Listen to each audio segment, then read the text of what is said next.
Yes, thank you, my lords, my lady. Thank you for the time. It was helpful to consider Mansell over the adjournment. I make two submissions on Mansell.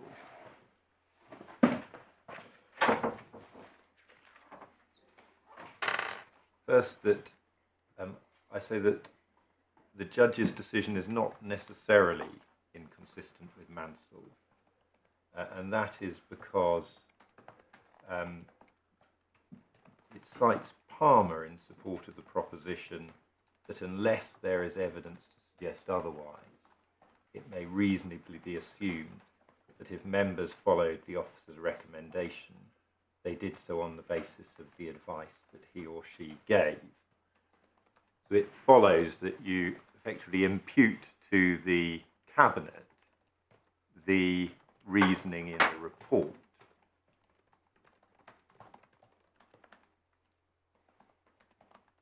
Therefore, if there is a logical error, which could be something distinct from being misled, that if there is a flaw in the logical reasoning of the report, that can be imputed to the decision maker and challenged on standard public law grounds. I don't read Mansell as inconsistent with that.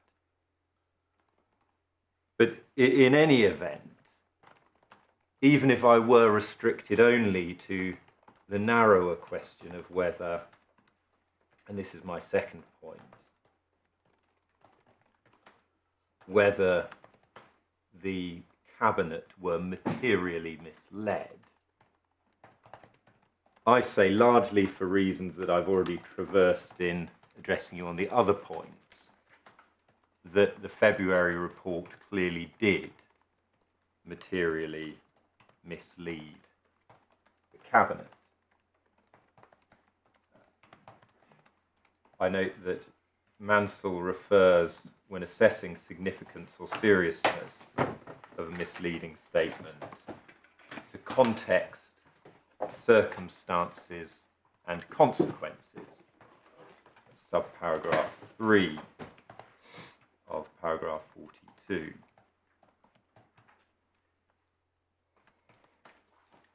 Here, the crucial context is, as the judge found, and I perhaps risk repeating myself, so I'll just summarise the point again, but the principal basis for the recommendation is this saving of $800,000 against budget.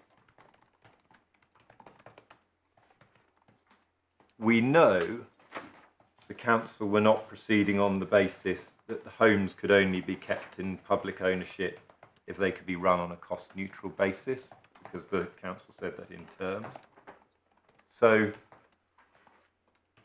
it was a matter of somewhere along that line between 800,000 loss and zero loss may have been acceptable to the Cabinet, and we simply don't know where along that line Cabinet would have drawn their decision.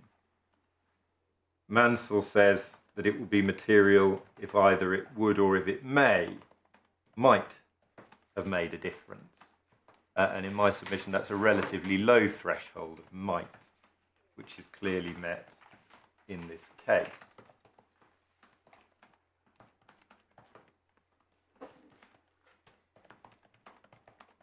I'll just briefly then go to the witness statement of Mr. Buter and look at what he says about why an updated figure wasn't provided. And it's page 82 of the supplementary bundle.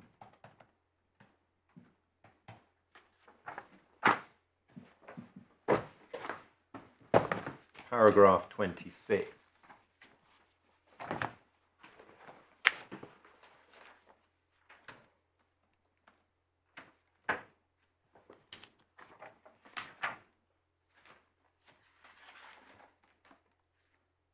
Talks about the 4% not being considered material, and then as to the further increase, taking it to 10.7, he says simply at the first point that it had not been ratified.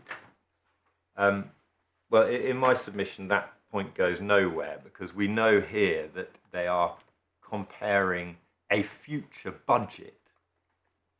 So the whole exercise in the February report is forwards-looking, not backwards-looking. And the fact of non-ratification is not a justification for not projecting what they considered the likely actual cost to be. The next point is about fluctuation, and that may be a justification for not updating in every single report, particularly within a financial year. But it cannot be a justification for providing no uplift to the projection when we know that between when this figure was calculated and the date of the February report, there'd been this very significant average increase. So there might be variations around the trend, but there's no suggestion that there wouldn't have been a significant increase. 26.3 really merely makes the point that they say the correct figure was 10.7, not 13.5. My submission below was that the increase was 13.5. The judge didn't accept that and went with the council on that point. I don't challenge that finding, but I say that 10.7 in itself was significant. And then the last point is that even adopting those figures, there's still this significant cost saving. And that goes back to the points that I've already addressed you on, and I think I'd risk repeating myself if I go over those points again. But we say that whilst there might have been some speculative additional savings, that there was still such a significant variance that this is something that the Cabinet needed to know so that they could make their own informed decision. It's significant that although the Cabinet would have been aware, looking at the reports, that the figure hadn't gone up, what they had never been told was that the general rate the council was paying had gone up twice. And that's the key bit of information they didn't know, so they couldn't simply infer it themselves, and gone up by such a large amount.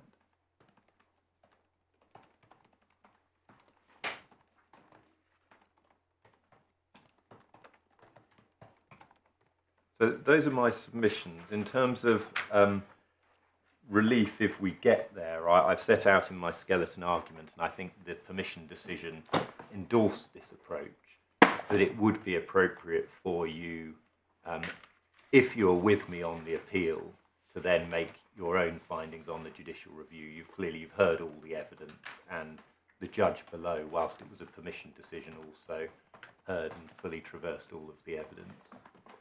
So I would be inviting you to allow the appeal, grant permission, and then quash the decision. Can I be of any further assistance? Just on this, the Mansell test is it misleading in a significant way? Yes.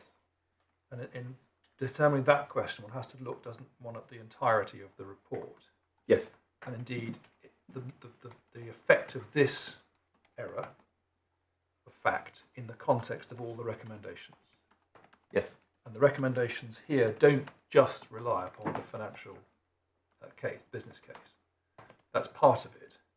But if you look at page 282 of the supplemental bundle, which is the reasons for the recommendation in February 2025, two very important ones, the fourth and sixth bullet points. The fourth bullet point was the previous consultation provided no substantial or significant reasons why the homes should be retained as directly operated facilities. And the sixth one, this decision aligns with the Council's strategic objectives to ensure financial sustainability while maintaining high quality care for all residents. And it meets the Council's objective of shaping its care market for the long term, which we know is all about focusing on those areas where the Council was almost a unique provider, as opposed to doing what the private sector is doing as well. So those are very important considerations, aren't they, in the question, in the determination of the question, how material the error in relation to the 500,000 or 800,000 was. My Lord, they are relevant. I come back, though, to the point that on the council's own case, they are not saying that it had to be cost neutral. So one could take those 2 bullet points and say that the logic of those was that, in fact, any proposal for sale ought to be taken forward unless continuing to run the homes could be cost neutral. We know that that wasn't the council's position, and so those bullet points need to be considered in light of that. And that's why I said right at the outset of my submissions that the extent of savings was critical to this particular decision. Yes. Thank you. No, thank you very much, Mr. Mount.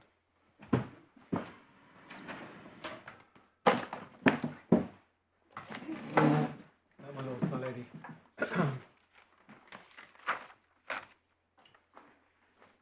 I'll turn directly to the first ground of appeal, if I may. That the judge erred in holding that the council was under no obligation, as the judge put it, to consider further unformulated alternative proposals for sale. That's how it was put in the judgment, paragraph 59, page 100 of the core bundle. And in our submission, the judge was absolutely right to say that the council was under no legal obligation to consider further unformulated alternative proposals to sale. And in our submission, with respect to learned friend, the ground of appeal is actually, or in effect, an attempt to reinstate the various arguments on which the claimant failed before the judge, and from which there has been no appeal, because the judge rejected all the claimant's numerous grounds of claim which asserted various steps which she said the council had failed to consider as ways of saving money while keeping the homes in its ownership. The judge went through those carefully. No application for permission to appeal from those conclusions.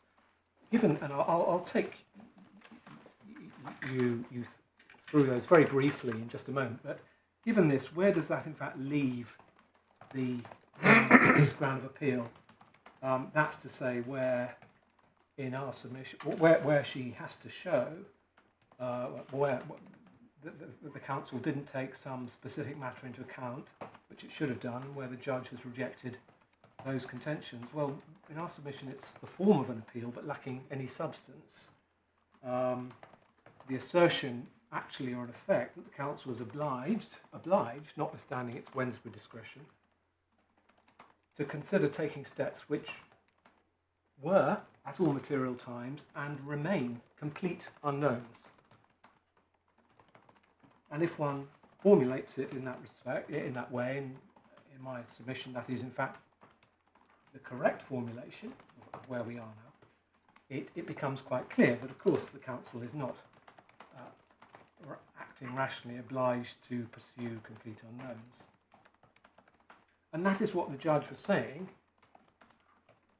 in our submission when he said that rationality didn't require the council to consider unformulated proposals.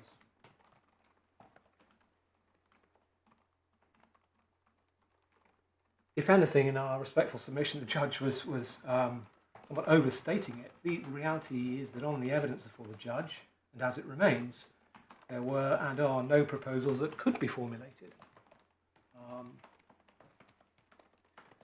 And to expand on that, I said just now that the judge considered very carefully the specific matters which the claimant at trial put forward as being those which the council should have taken further. I'll now, if I may, remind the court of those measures that were contended for and how the judge dealt with them. And so for this purpose, if any of the court is using paper as well as, or instead of the computer, then can I suggest a hand is kept on the statement of facts and grounds at 263 of the core bundle, please.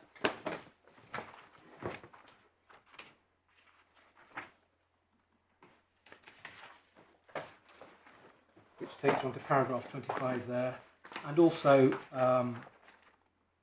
keeping open, first of all, the judgment, paragraphs 56 to 58, pages 99 and 100 of the core bundle.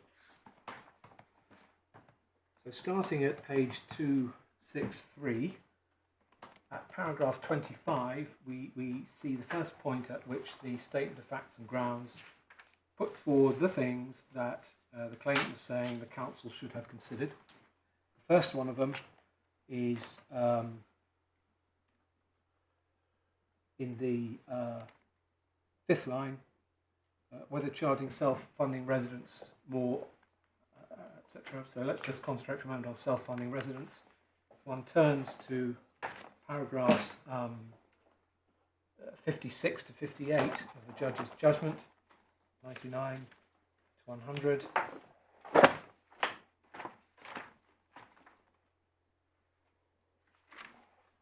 We see that the judge deals very thoroughly and completely with that contention, and he concludes that there's no basis to claim on that basis.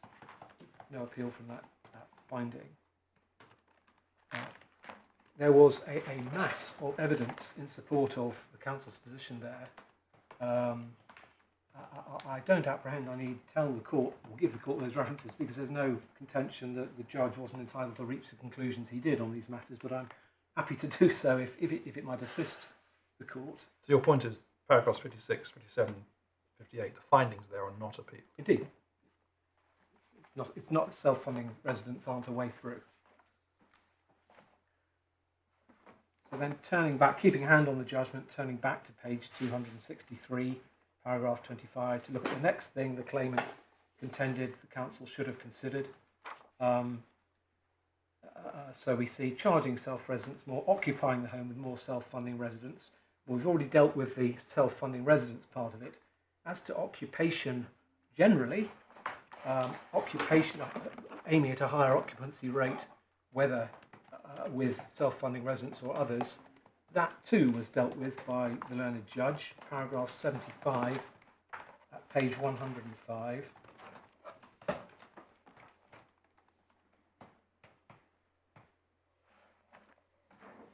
And it is dealt with unimpeachably in our submission, and indeed my learned friend doesn't seek to impeach it. Then one turns back to page 263 to look at the next factor. The next factor referred to is using unbudgeted agency staff. That's 6 lines down or so. But that was a misapprehension, because agency staff were unbudgeted and were an extra cost.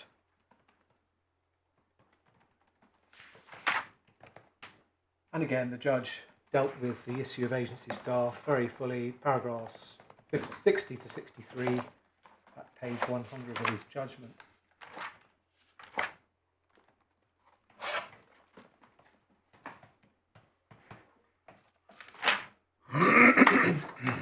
The next point at which we see specific matters which it said the council should have considered by way of possibilities if it were to retain the homes is at paragraph 28 of the Statement of Facts and Grounds at page 264. They're listed there, a number of matters listed A to E. Amongst those are certain matters which prospectively it was said could be changed. The first one is, I think, that cleaning and domestics, this top of page 265, appeared twice in the defendant's calculations of costs. That wasn't taken further as a complaint in the light of the evidence. For the court's note, that's Mr. Booter's first statement, paragraphs 111 to 112 at supplemental bundle page 50. And finally, at E, on page 265, back to agency costs again, and we've already dealt with that.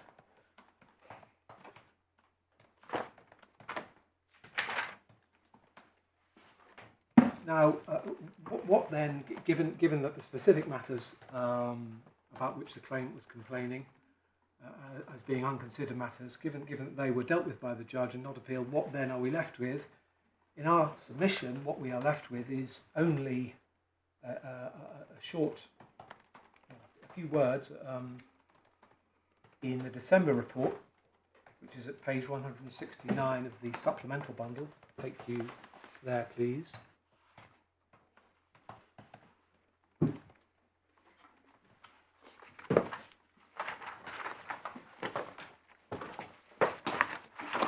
So sorry, that's where the report begins. It's the December report. It's in fact at page 173 at paragraph 2.18.1. And it's these words on which my learned friend founds in our submission really now his whole case. The reference there being, quotes, potential to make some savings. Sorry, to make some saving, yes, by starting changes and by increasing fees for self-funding residents. As to that, we make a number of points. Principally, and most importantly, and indeed determinatively, the judge dealt with this very issue at paragraphs 56 to 59 of his judgment, pages 99 to 100. At paragraph 56, at page 99, at page 99 of the core bundle, he quotes those very words. Sorry, you're just going to have to allow us time to bounce between. Of course, I'm so sorry, my lady. Paragraph 56, yes, on page please. 99. Core bundle 59, I apologise. So if one looks at that paragraph, one sees the bottom 3 or 4 lines, that passage is quoted. So the judge deals with these words and their meaning head on.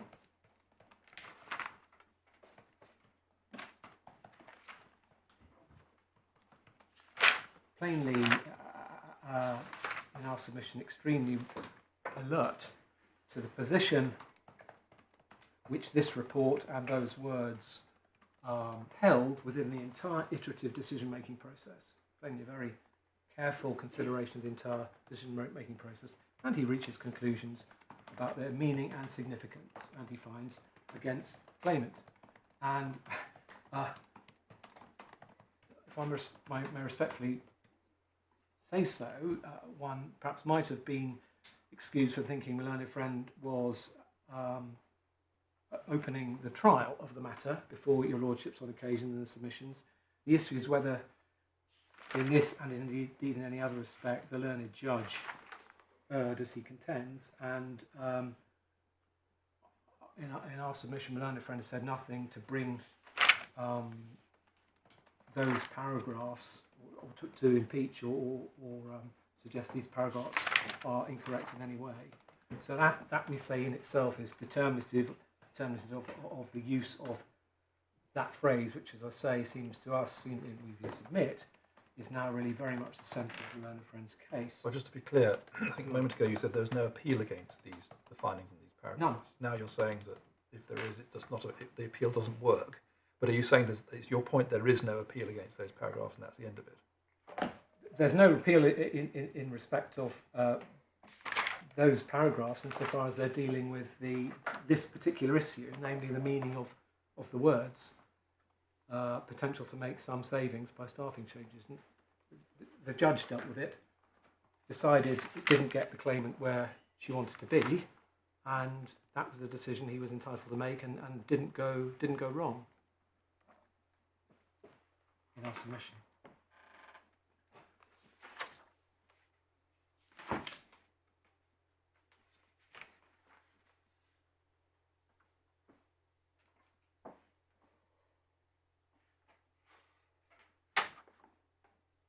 He was addressing that, if one looks at paragraph 55, in the context of a particular that he failed to consider the option of retaining the homes in the council's ownership but not doing nothing. But, yeah. Is that right?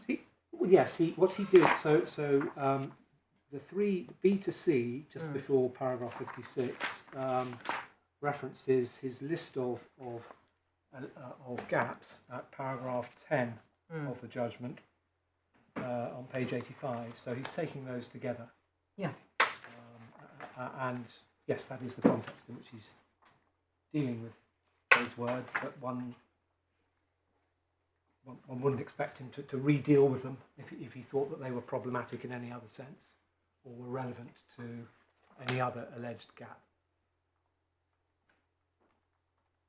In fact, for the court's note, if it gets that far, there is, I think, some re-lettering that the judge undertakes as regards some of these factors as he goes through them, but we're not concerned with that.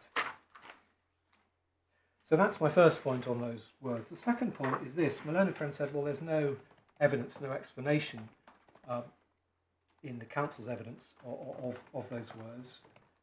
That's not correct in our submission.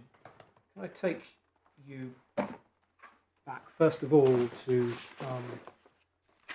the statement of facts and grounds, please. Paragraphs 24 to 25. So this is, core bundle 262 to 263.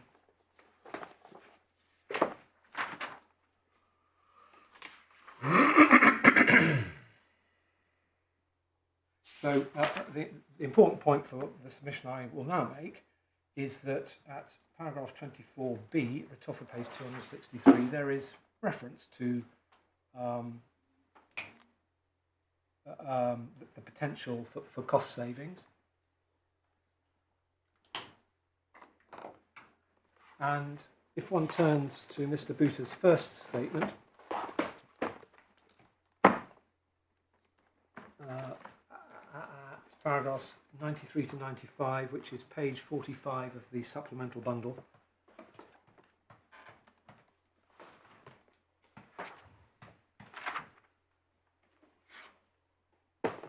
Page again. It's page 45 of the Thank supplemental bundle. Lady.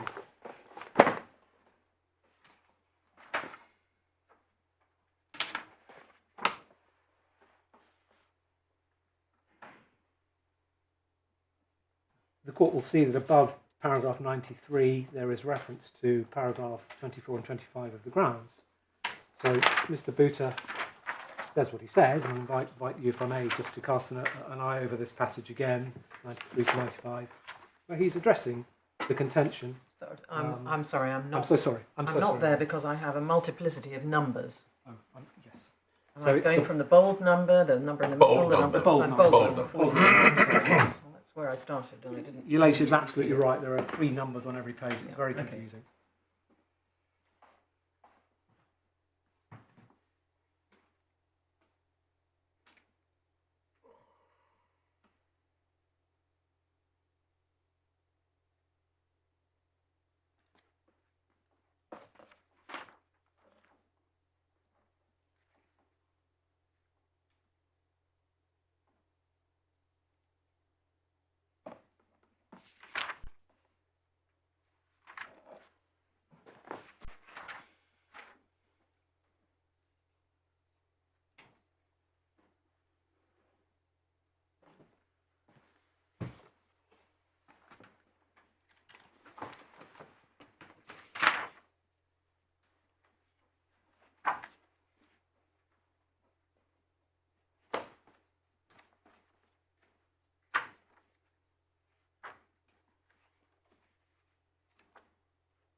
So that's my second point on those words. My third point is this, that in context, and perhaps this will pick this up slightly when I deal with the Mansell point later on, but one has to read these words in context not only of the report, but of the background to the decision-making process and the various steps which had taken place before the 10th of December, which is the process we're now looking at, the part of the process we've now got when we're looking at these words.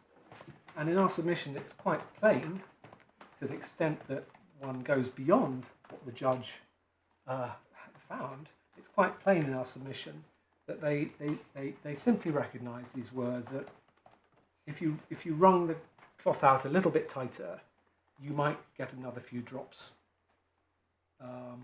Though how that might be achieved was and remains unspecified. That is, in our submission, quite clearly all that is being said here.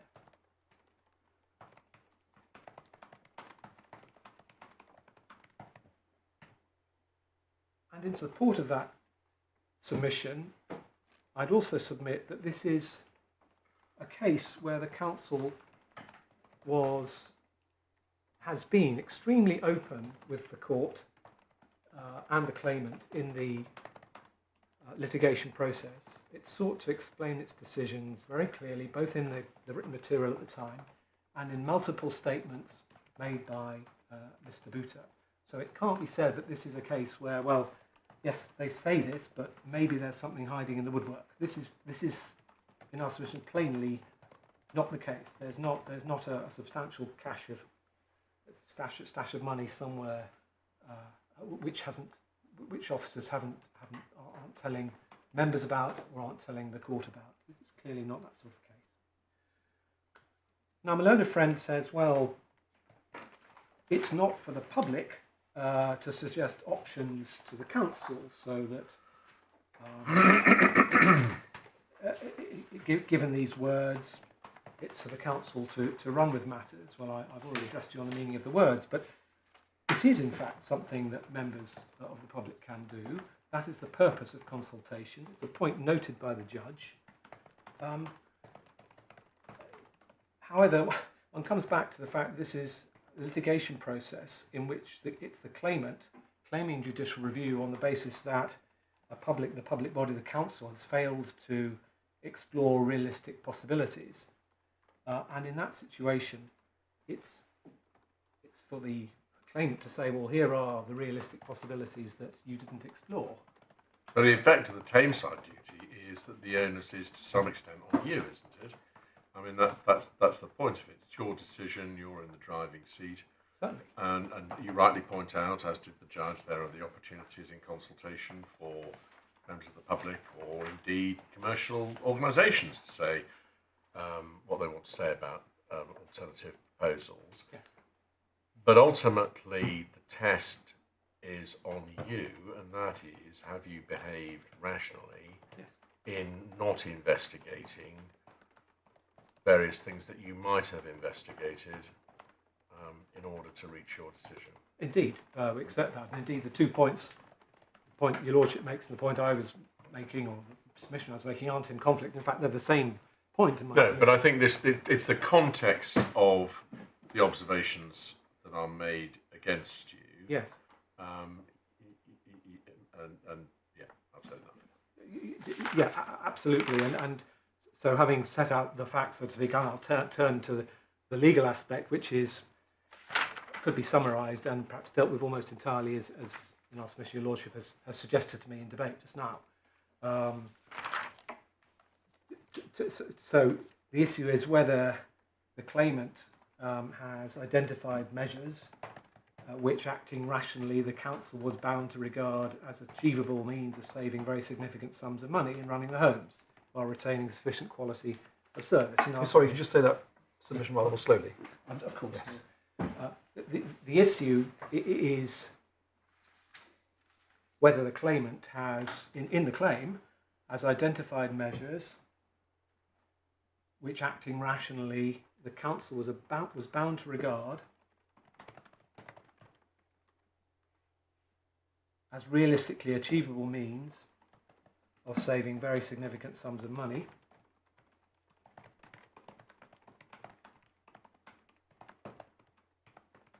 in running the homes while retaining sufficient quality of service.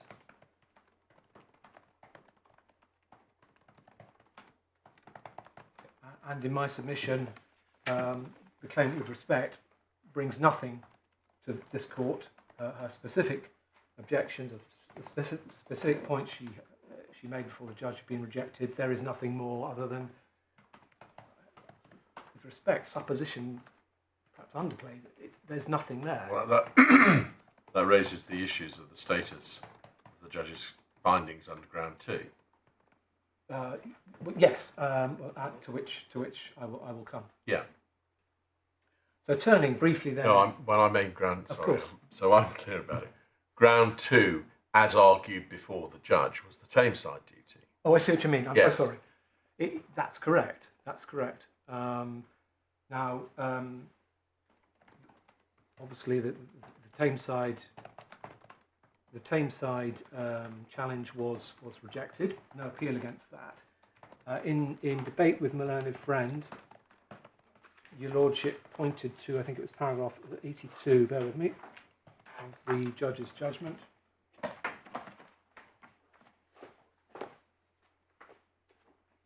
Company.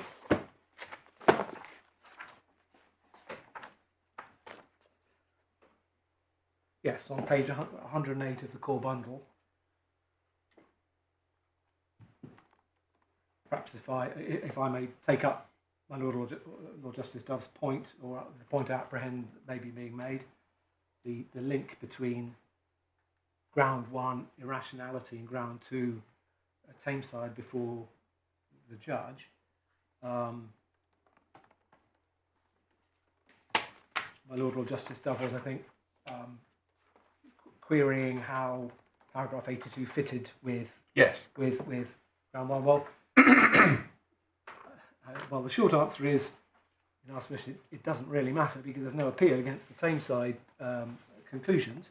But my learned friend pointed out that in the middle of that paragraph, the learned judge says, save for the out-of-date figure used, the council was entitled to consider that inquiries it made were sufficient for the decision in fact taken. Now that is the...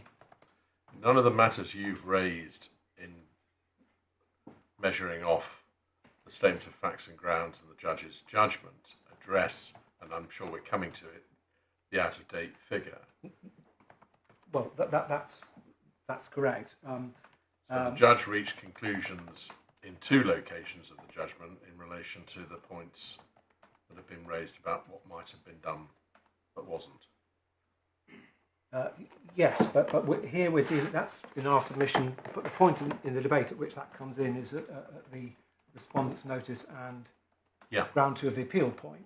The point we're dealing here is ground 1 of the appeal, namely unformulated proposals, which looks to the future. That's separate, entirely separate from the mistake, allegedly historic. Yeah. So, in my respectful submission, the out-of-date figure point doesn't come into play in ground 1 of the appeal, which is about, as we apprehend it, about were there other ways of running the home in the future which might have saved money, substantial amounts of money.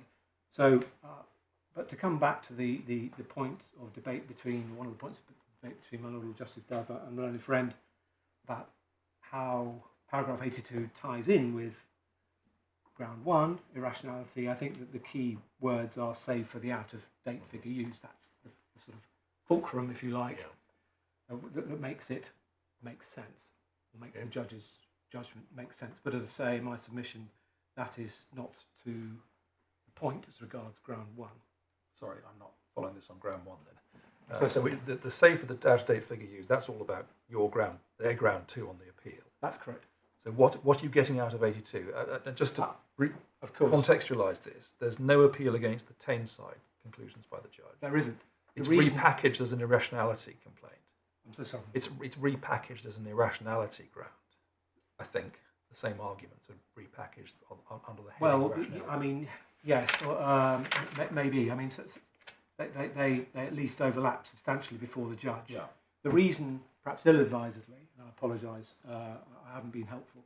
The reason I took the court to paragraph 82 was because, entirely fairly, my Lord Justice Dove, I thought, was raising the interrelationship between ground 1 before the learned judge and ground 2 before the learned judge. Mm-hmm.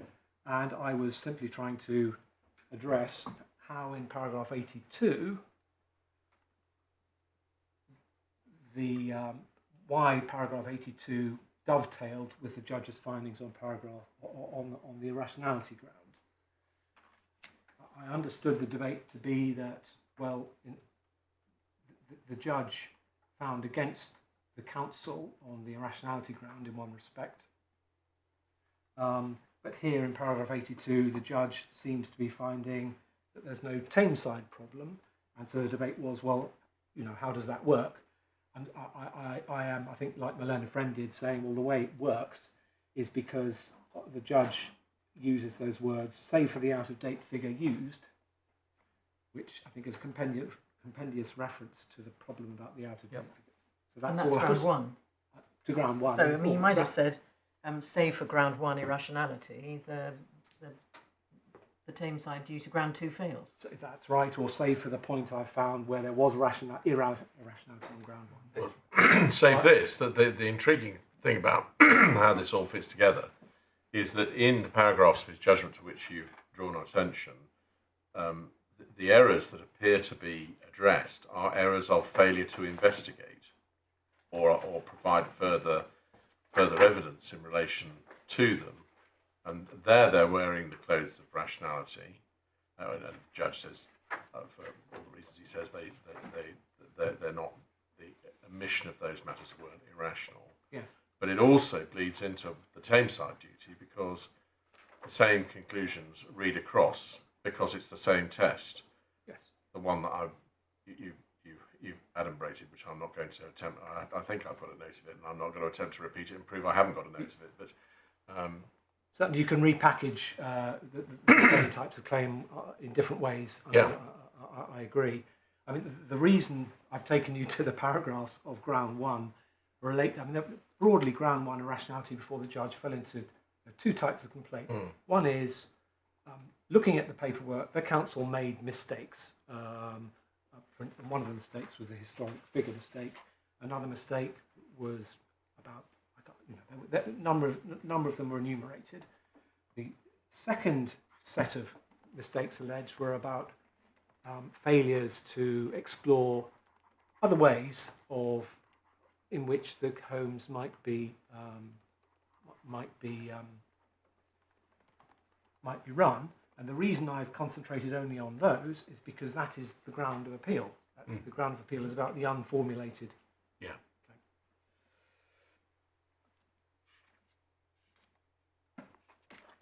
So I'm turning then briefly to the law. In fact, we've already traversed really much the territory. In our submission, it's important to realise that it's Parliament. Parliament has imposed on the council the responsibility as a social services authority under the Local Authority Social Services Act 1970 and other enactments. It's the local authority who is to make decisions such as the one challenged.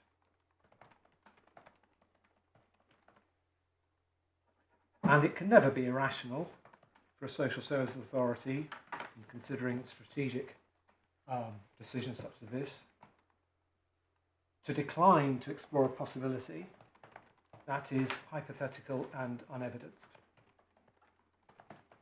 A local authority has to make practical decisions about how to spend very hard-pressed funds, as of course this court is very well aware, amongst people with many different needs, and it's not a debating society. But with respect, the learned friend's submission is in effect that the council should have debated something that is entirely hypothetical.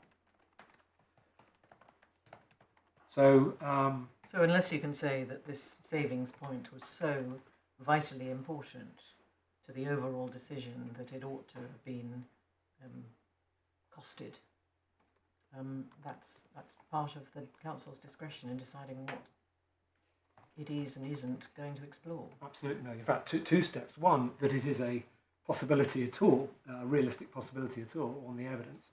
Secondly, that if it's a possibility... Well, obviously the occupancy is a possibility because Mr. Booter gives an evidence about it. So it's a possibility, but it has to be so obviously material that no rational decision maker would leave it out of account. Absolutely. And so one then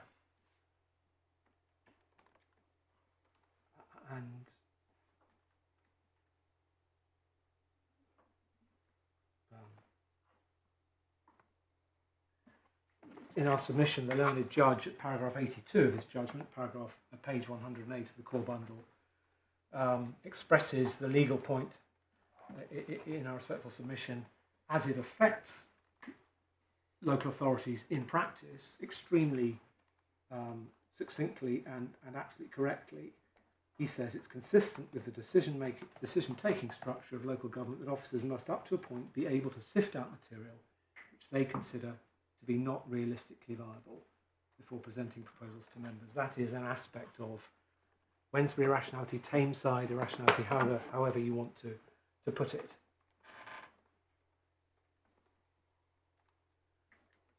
And my lords, my lady, that's particularly the case where, as here, there is absolutely no reason to think that the council weren't seeking to operate the homes as efficiently as possible.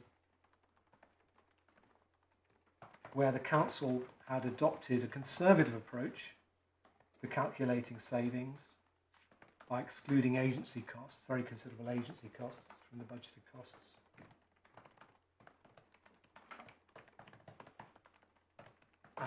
And whereas I've cracked record now, there is no evidence of any savings that are actually realistically achievable.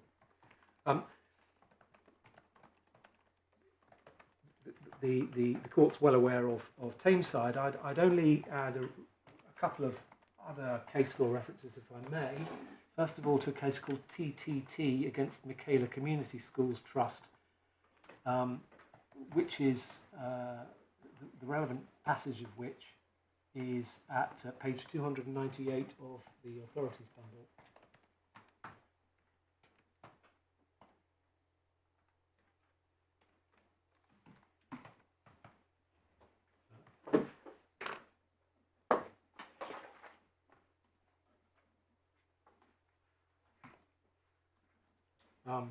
There are two passages. This was a case, a completely different fact. So this was a case where a school had decided to refuse to allow prayer rituals at school, and the claim was that this was in breach of the claimant's rights under Article 9 and the Equality Act. So far removed.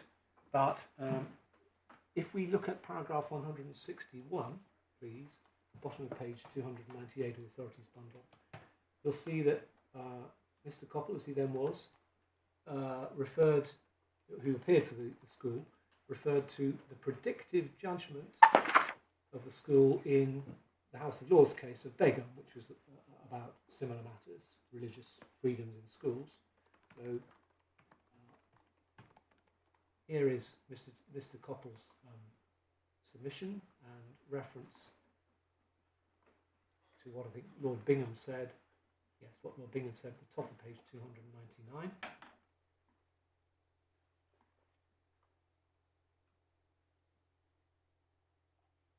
That was the submission, and then the judge's conclusion, Mr. Justice Linden.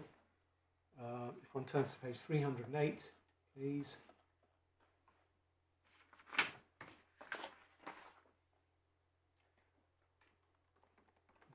Both 196 and 197 are sidelined, but perhaps the key aspect, the key part of the judgment at the beginning of page 197.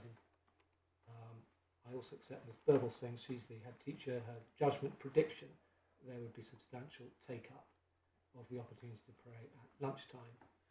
So an endorsement of the predictive judgment approach, and we say that in this case too, this is a predictive decision of a different type, but the council has to predict what is going to work properly, how services are going to be delivered well, and how they're going to be delivered at best value for taxpayers. So that's another reason why the court in our submission will be cautious about interfering, as it were, another reason to give full account to the Tameside, Wednesbury breadth of discretion to be allowed to the decision maker. And lastly, the case of Centro against the Secretary of State for Transport, which is at tab 2, paragraph 36, page 16, please, of the authorities.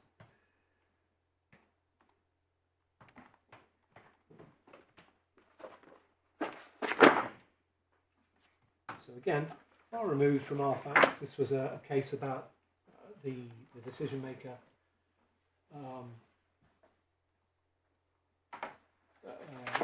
making determinations about reimbursement rates for transport operators.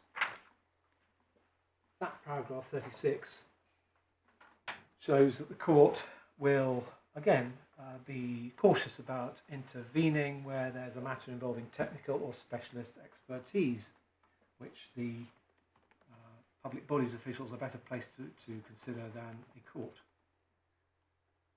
And we do say that, although very different from the case of Centro, this too is a case of complex specialist expertise, how to run a care home, offering good service and good value. The number of moving parts is great. The final judgment to be made is complex.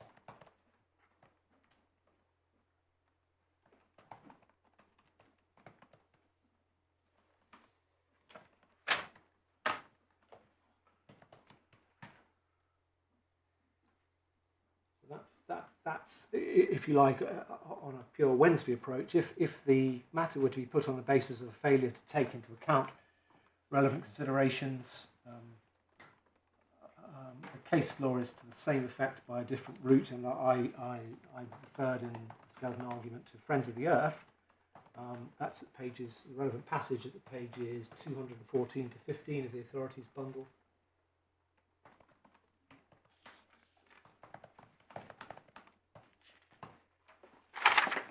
So sorry, 213 to 215. Again, sidebarred, paragraphs 116 to 121.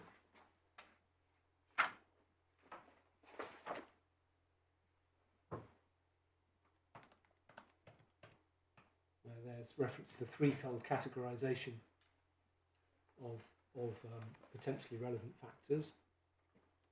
Just invite the court, please, to cast an eye over this passage. Can be well known to the court, I'm sure.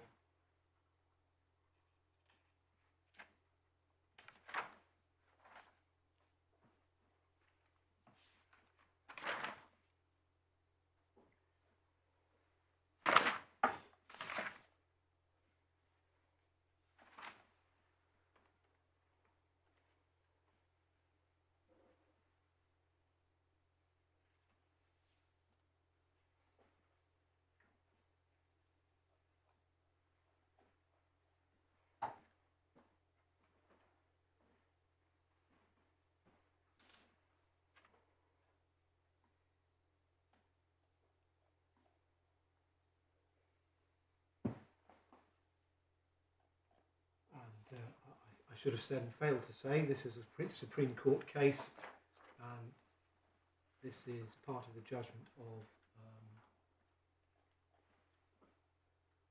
Lord Hodge and Lord Sales. It is, in fact, all 5 members of the court either joined with it. They all agreed. Yes, so Lord Hodge and Lord Sales, as your lordship says, the other members of the Supreme Court agree.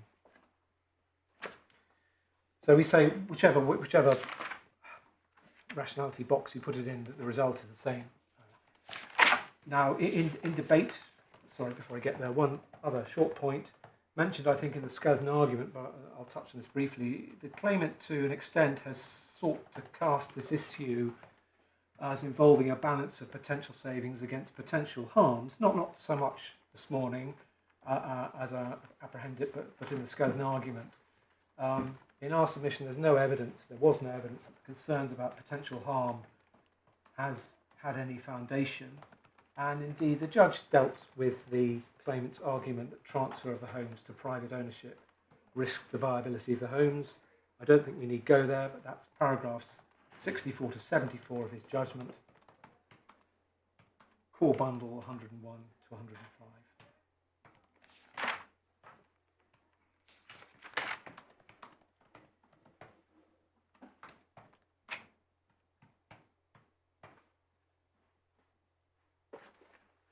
Now, in debates,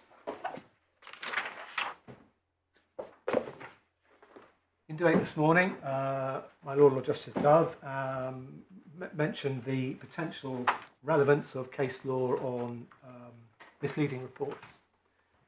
We make a number of points here. We say that to the extent that it applies, that line of thinking applies to our situation for the court. The case law assists the counsel.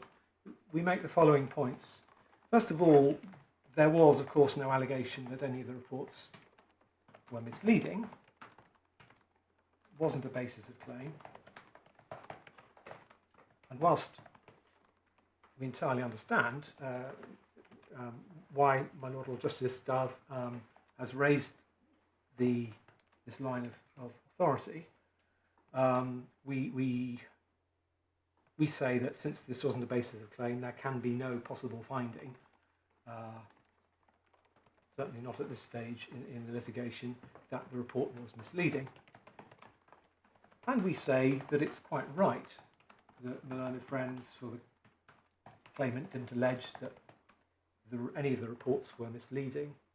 The figure of £853 was not misleading. It's said, of course, to be out of date and that it shouldn't have been used. And as the court will know, the counsel don't accept that the judge was right to say that we erred in that respect, and I'll explain that when I get to the respondent's notice point on that issue. But I will make one point here, which is that this was an iterative decision-making process. Members had a number of reports stretching over, or in fact, back beyond, I think, the time when we are focusing on it, from 2023 through to 2025. Members, each time they received an updating report, got background reports. They were, if the court looks at each of the reports, at the end of the reports there's background material, and the background material contains, in each case, either one or more of the previous reports in that iterative process. And I had a list of the page references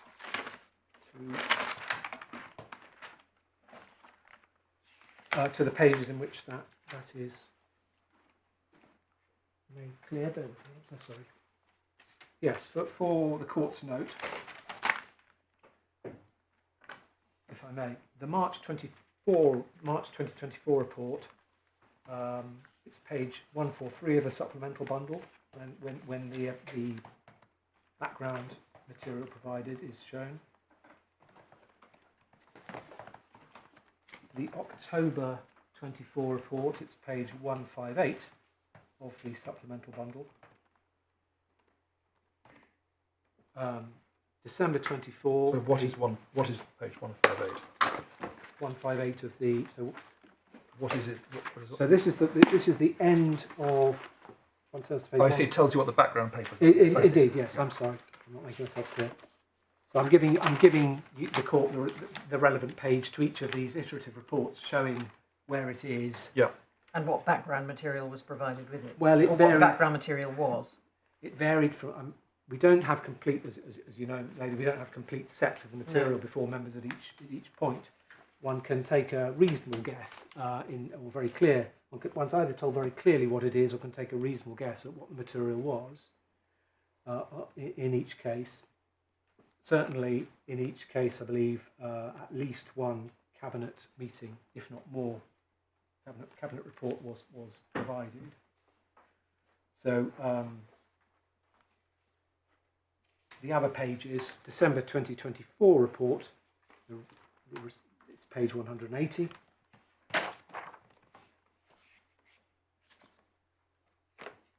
The January 25 report, page 190. And the February 25 report, page 267. Now,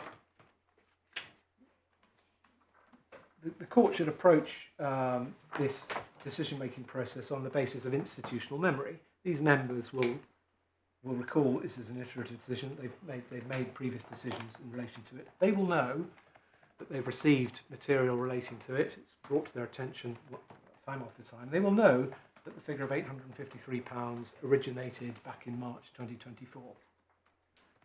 They will see that that's where it's from. In our submission to contend, therefore, that this is, if it were to be contended that this was, its reiteration was misleading, our respectful submission cannot be right, because members, as I've submitted, know that it derives from March 2024.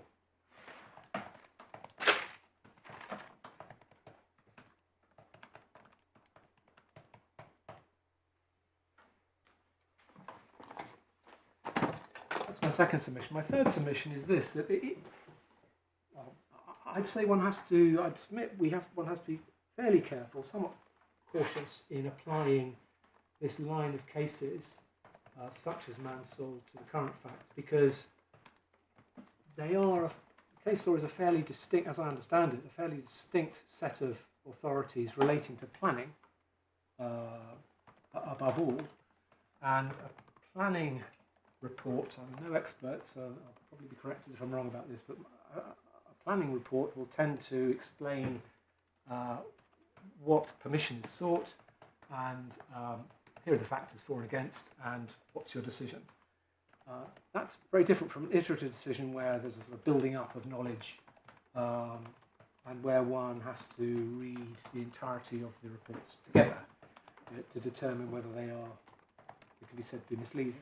I've addressed you on that in this context. Nevertheless, assuming that the force of Mansell and cases like it apply to our case, we do say that the principles in paragraph 42 are in the Council's favour. We're told that planning officers' reports to committees aren't to be read with undue rigour, but with reasonable benevolence, bearing in mind they're written with councillors with local knowledge.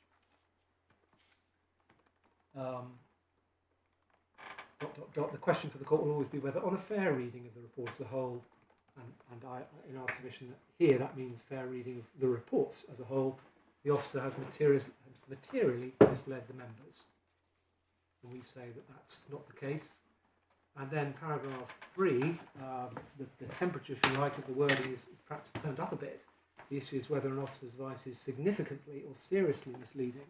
That's a not insignificant degree of incorrectness to which the Court of Appeal was pointing. But in deciding whether it's significantly or seriously misleading in this iterative decision-making process, you'd say it wasn't misleading at all because they knew where that figure came from, let alone seriously misleading. And if you take a snapshot, perhaps, of that table, that figure, yes, and then you might be able to make something of it, but that's very far from the position in this case, where the council members were well aware of how these figures were built up over time.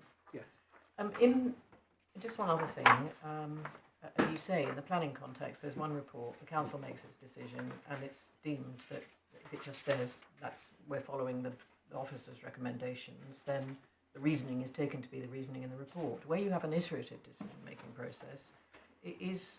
And the council says, yep, we adopt the recommendation for the reasons given. Are the reasons given the reasons spread across all the reports, or in the final report making the recommendation? I think that by the time you get to the final, well, I'd submit that at each iterative stage, members should be regarded as having the information they've had in prior reports to that point. Yeah. Because the decisions develop one after the other.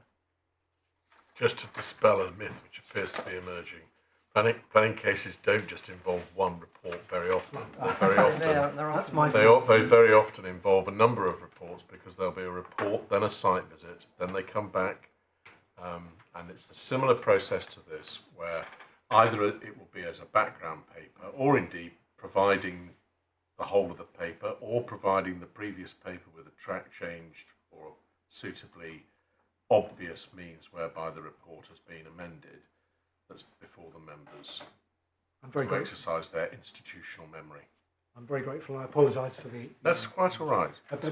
I would say this, again, straying into areas I don't know very much about, but planning decisions are perhaps have a sort of formality and Well, they're quasi-judicial. exactly. I take that point. Which our situation is that's not our situation. Yes. And hence perhaps the more rigorous approach, one might say, or the formulated approach adopted particularly in the authorities on planning decisions. Just to go back. Sorry, finish. No, so sorry. Just going back to the question of what's if anything is misleading. Yes. You dealt with the 852 figure, which, as we pointed out this morning, is a figure that was there all along. Yes. But actually, the high point of what's said against you is not that, but that it's the sentence in 2.1.1 of the February report, the proposed savings to the council of 0.867 million. And that's what's misleading, because that is based on a figure which is out of date. But what the council is not told is that the consequence of it being an out-of-date figure is that it's no longer correct, and the saving is not 867,000 but 524,000.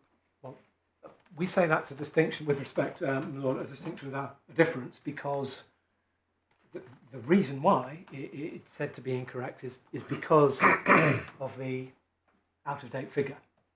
Well, and because it's increased by 10.7%. Well, yes, that's right. Yes, that's correct. By out-of-date figure, I mean a figure that I accept that it's a figure that It's too low. it was estimated to be an underestimate. It was found to be an underestimate by the judge. Yeah. Absolutely. But I do say the two. In our submission, one can't separate out the 2 points in the way perhaps your Lordship's analysis seeks to do, because the root of the problem is the 853. And if the 853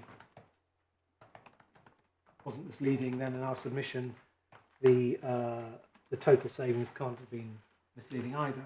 And the total savings will always be the result of the interaction of a whole lot of figures, obviously, be the end result of the application of complex numbers.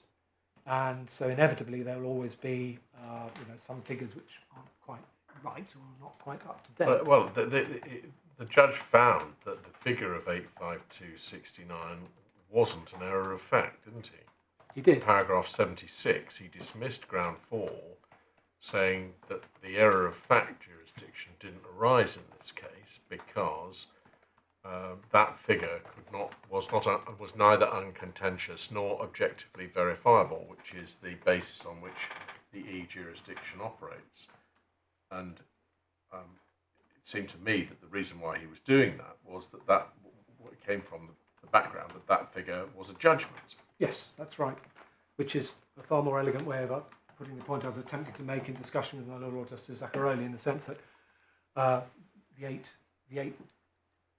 the final figure will be the operation. 85269. Will be the outcome of the concatenation, working together of a whole number of figures, which will be arrived at from figures which themselves have different dates. That it wasn't an error as at March 2024. I think that's the finding. That's right. But it was an understatement of the cost today, well, as in 2025. I mean, yes, and in the projected year forward. That's what the judge in effect found. But of course, the fact that it's an understatement doesn't translate into irrationality or mistake of fact or claim side. Well, we start with, and therefore with it being misleading. We start with identifying, is it misleading at all? And what's said to be misleading is the savings of 0.86 million, because that's based on comparing a present figure with a past figure, which has changed. Now, the point made against you, I think, is that the council weren't told it had changed. Now, it might be said that that's pretty obvious it would have changed. Costs are going up all the time. Well, but is that a fair point? It is a fair... Well, it's certainly a fair point that... Well, let me expand on that. The members know that the 853 figure is from March 20. They know it's been repeatedly used. They know their area well. They know their residents well. They will know that numbers go up and down and probably go up. They understand the effects of inflation and so on. So they will recognise that the figures used, in particular the figure 853, will not always be quite correct. for all purposes, and nevertheless, that's the basis on which officers have chosen to put the estimate of what to do, or the plans about what to do before them. And again, I think I'm repeating myself, the 08, your Lordship identifies that the 0.867 figure was found to be an underestimate in effect by the judge. That is because the only reason for that was complained about by the claimant was because of the 853 figure. So my submission, the 2 points sort of collapse into each other. If the 853 wasn't misleading, then neither can this figure have been in our submission. But in any event, even if one separates out the 867 figure for the purposes of the materiality analysis, I make the same points. It's about taking it in isolation, isn't it? It is about taking it in isolation. The 853 taken in isolation is an understatement, but it wasn't to be taken in isolation exactly. Because of everything that came before. And there are other factors in play too, as shown by the paragraph 6.2, I think it was, of the February report, which my Lord Justice Zacaroli debated with my learned friend at the close of his submissions. I may have got that right. I think it's page 282. 280, yes, I'm grateful. It's recommendations.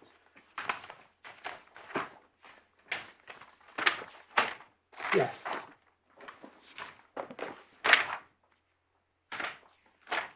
That's right. I'm grateful. I agree, milady, that the precise amount of the savings was simply one factor in a more complex consideration of other factors. Well, there's that, but I think the point that I was really making was the financial accuracy of the 583 yes. figure. Yes. Taken in isolation, that is an understatement, but it's not taken in isolation from all the information you have up to that point. That's right. So it's not financially inaccurate when you take into account everything that was before. It's not. No. As a bald statement of fact on the page, it is an understatement of the costs, but it's not. It's to be taken in that way, or rather the council members. Yes, that's right, and moreover, would have known how that figure was arrived at, I suppose.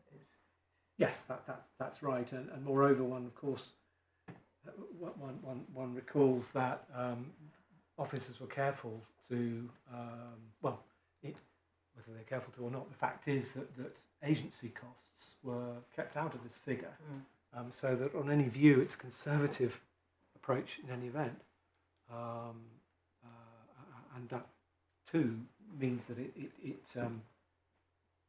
can't be said to be a material error. And the other, as you pointed out, the other not to be taken in isolation are all the matters that we see at page 282. Indeed, and this comes to my final point about materiality, which is, of course, that the judge at the end of the day found that section 31(3)(d) applied. He said, well, I don't think it would have made any difference. I'm highly unlikely to have made any difference. Now, if it is the case that what he identified as being an error wouldn't have made any difference, highly likely that it wouldn't have made any difference, then it's, in our submission, not possible to say that it's seriously misleading. Well, the point of it, if he'd applied the Mansell test, he wouldn't have got to section 31, because did it make a difference, substantive difference to the decision? It's part and parcel of that test. Yes. So, yeah. Yes, absolutely. I mean, that's not how he reasoned it, but we do have, what I mean is we do have the reasoning from the judge himself, which that's establishes... the beauty of the Mansell test, if I may make so bold. That what it does is it's a practical test of understanding whether, in a local authority context, where polycentric decisions are being made, which involve a vast quantity of different material considerations, whether or not actually errors in an officer's report have led to the members being misinformed such that they reach a conclusion that they couldn't rationally have reached. Or, alternatively, errors were made, but in the overall scheme of things, that did not mean that the decision is infected with error. Well, I'm grateful, and yes. So as it happens, so to speak, we have the elements of. I mean, we still have to consider whether all of those ingredients in reaching a view about the particular circumstances of this case. Of course, but I say that because the effect of the judge's conclusion on the highly likely test is that he as it were, he applied without knowing it, if you like, the Mansell test, because there is a finding in his judgment that. Well, that's ground two, isn't it? Well, that's ground two in the appeal. It goes also to the point that under discussion, namely whether it was misleading. If it's part of the misleading, if one of the elements of whether something is misleading whether it would have made a difference. Yeah. We have the judge's own finding, albeit not in the context of yeah, and in fairness to your opponent, a finding that is hotly contested. Yes. So that's what I have to say on the first ground of appeal. Turning to the second, if I may, I'll deal briefly with the two respondents' notices points first, because logically they come first. If either of them is correct, then the second ground, my learned friend's second ground of appeal, falls away. The first point is a pleading point. We are conscious of the fact that the trial judge had a considerable discretion as to case management. If I could take you, please, to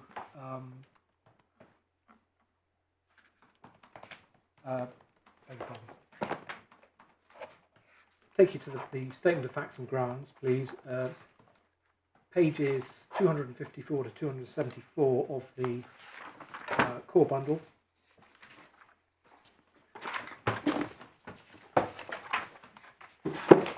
That's their entirety. They do not say that the council's use of the £853 figure was irrational because it was out of date. They do not say that. In fairness, I should take you to paragraph 28b, at page 264.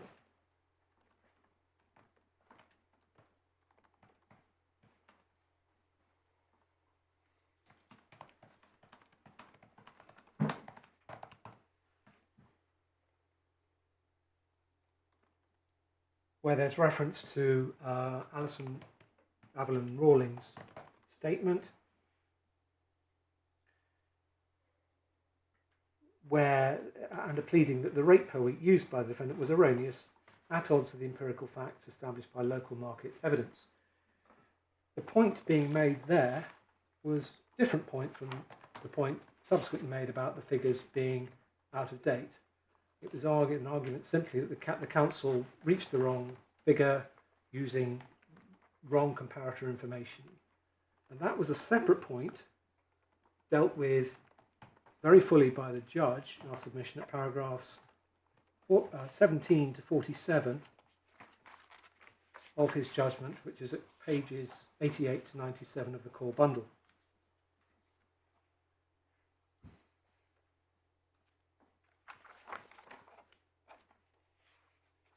A measure of the difference of that point from the point as it was subsequently taken is shown by the claimant's skeleton argument for the trial.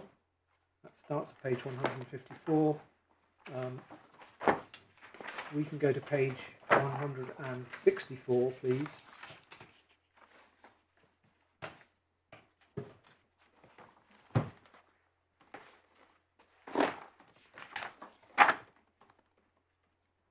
So paragraphs 44 to 48, I think, are really making the point that the council used an out-of-date figure. And I say it's a measure of the difference from the point which had been taken in the grounds of claim, because there are all sorts of contentions there which simply don't appear until this point, which was, I think, served 8 days before the trial, towards the end of October.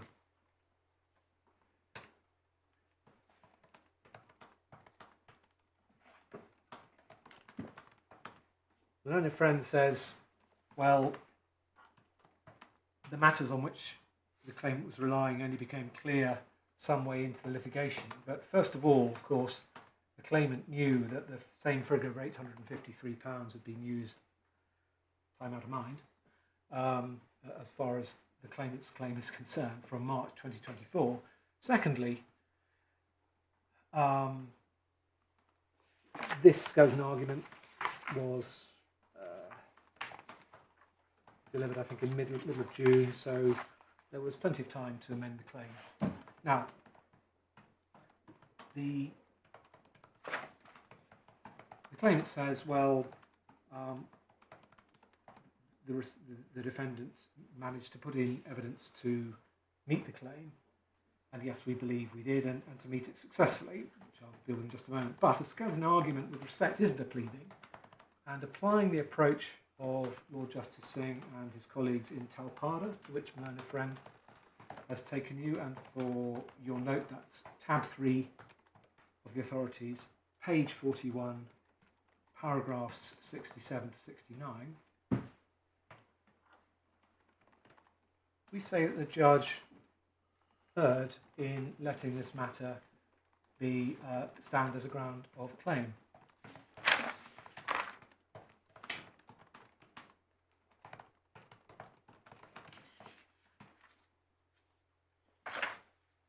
He said that it was effectively foreshadowed in the pleading, even if not made particularly clear. With respect, we say that is not right. It's the case that we had and took the opportunity to reply, but with respect, that can't in our submission be the test of whether there's been procedural rigour.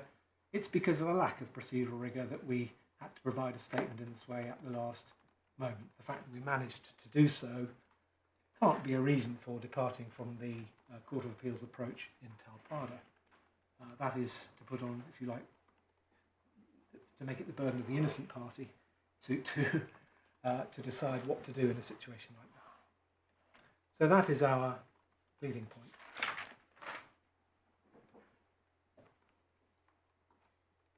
Our second, unless I can help you further on that point, our second respondent's notice point is that we submit that the judge was wrong to find, if he did find, that the use of the £853 figure was irrational, or an error, at least.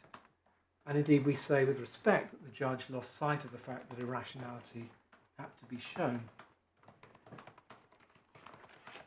The reason for the original use of this figure, as my learned friend has explained, is set out, and I think perhaps it might assist if we go there again, set out in Mr. Booter's first statement, paragraph 51, supplemental bundle, page 28.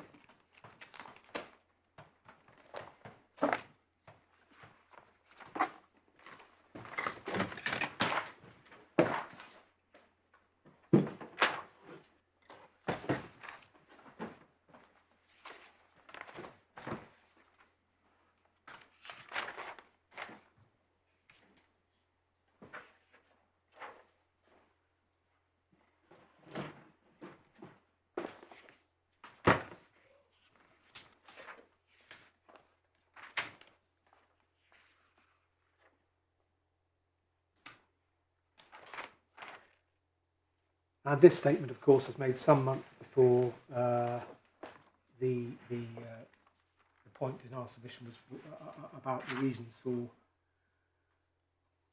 using that figure was the subject of a ground of claim. Then if we go to paragraph 24 of his third statement, supplemental bundle, page 82. Sorry, page? Page 82 of the supplemental bundle, please. Thank you.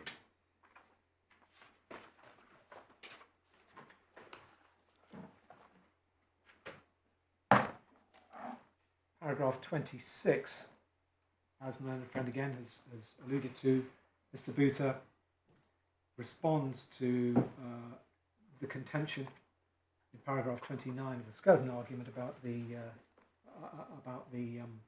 amount, the standard rate going up by 13.5%, and my learned friend, critiques each of the points made by Mr. Buter. The first point is that the increase in force at the time of the decisions to sell the homes was only 4%. That was the increase in that year, and the further increases for 25 weren't ratified at that point. My learned friend says, well, this was all done on projected figures, but there's a world of difference in our submission between projecting what costs, income might be, and second guessing a formal decision to be taken by the council as part of its budget making process as to what fees would be payable to care home providers in the forthcoming year. They're two very different things, and to say that it was irrational, if that's indeed what the judge really said, not to go forward on the basis of a decision that had yet been taken, we say that's untenable with respect. The judge might have disagreed, the judge himself might have thought that's not the way to do it, but to say that it was irrational, lacking in any basis in our submission, is not tenable, if indeed that's what the judge found. And then we see reference to 26.2 to fluctuation. Again, our submission an entirely fair point, particularly when made by the very body which has responsibility for the homes and all the knowledge it needs about how these prices do in fact vary. And then the 10.7% point, whereas my learned friend put it, the judge was on our side. I just test what we're looking at here, for my purposes at least. You're here addressing the rationality of the officer's decision as to why not to include a higher figure. Indeed. Where does that fit into the analysis? If it's right that the report is misleading, I think we have to make that assumption against you for the moment, factually misleading. If that's correct, right, because the savings said to be 860 and it's not when you factor in the actual cost that will be incurred for alternative provision next year. Why is it relevant that the officer, in deciding to put the report in that way, acted rationally? Well, if I may say, I make 2 points. First of all, I would call, your lordship fairly puts to me, assume that the report is misleading. Again, if I may, greatest respect suggests there is no claim that the report is misleading. Notwithstanding that, if the court considers whether it is misleading and finds it is misleading, then I can see there may not be very much room for me to say that the judge was wrong if he self-directed correctly to find that there wasn't a material error in that respect. I see that. So this goes to ground 2, obviously, of the appeal, my lord, which is the section 31 point, and I'm saying, as the court's well aware, that through our this response notice point, I'm uprooting the whole problem, so to speak, by saying, well, the error that the judge found, which then led him to have to apply the section 31 test, wasn't made in the first place. So that is the premise on which I put these arguments to the court. So, is it your submission that for the reasons which were set out in this evidence, the judge didn't find that the figure was a factual error, and in truth what these show is that the inclusion of that figure was a question of judgment for the officers to reach on the basis of their expertise as to what the external cost of provision might be?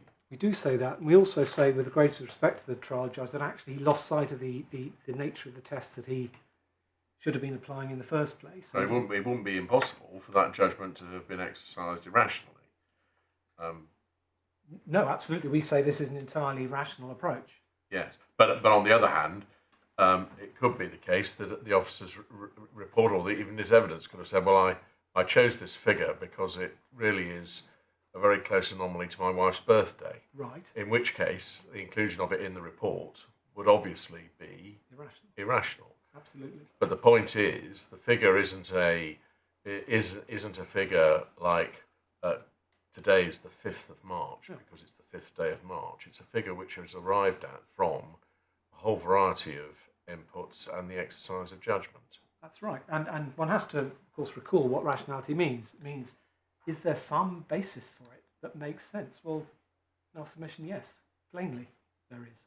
Both its original adoption and the reasons why, as expressed by Mr. Booty, he and his colleagues decided not to raise it. I think I know what the answer to this is, but will you formulate, please, for us what you say the rationality, the proper rationality question we should be addressing here is? The proper rationality question is whether, let me get this right, whether there was some basis that made sense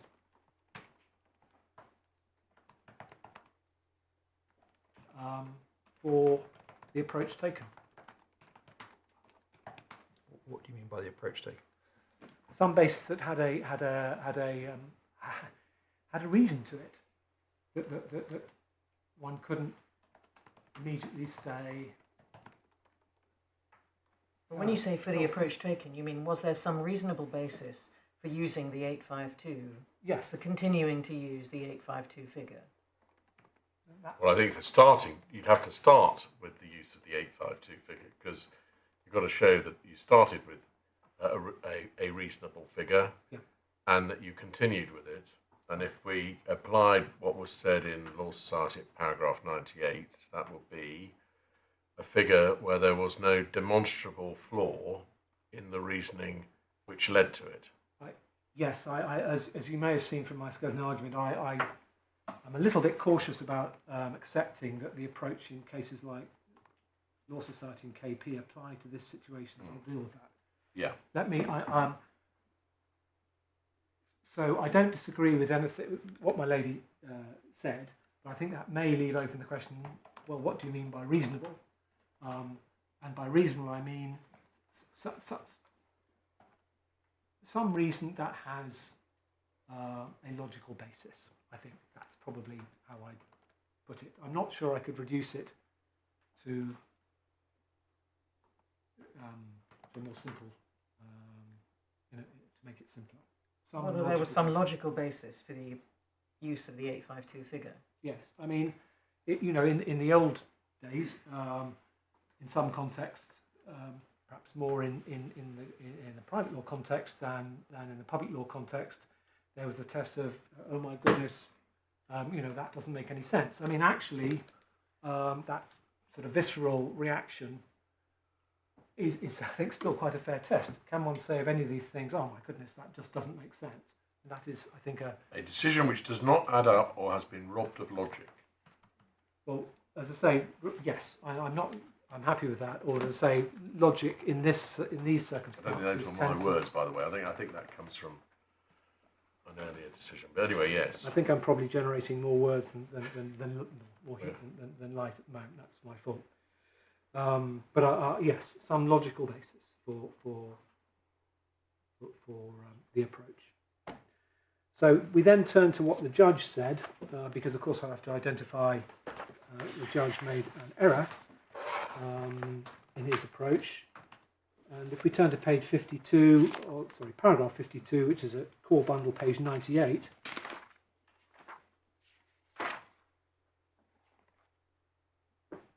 This is where he deals. Paragraph 52 is where he deals with this point. He said a report representing the comparison fairly would have needed to draw attention to the fact that, etc., etc. So he uses expressly a test of fairness. Now, fairness is not the same as rationality. In public law terms, on its face it's not, but in public law terms in particular, fairness is a matter for the court. Rationality is, of course, a matter for the decision maker whose decision is being reviewed. So we say that on its face, this was a clear self-misdirection. Sorry, what paragraph of the... Paragraph 52, Milady, Core Bundle 98. Yeah.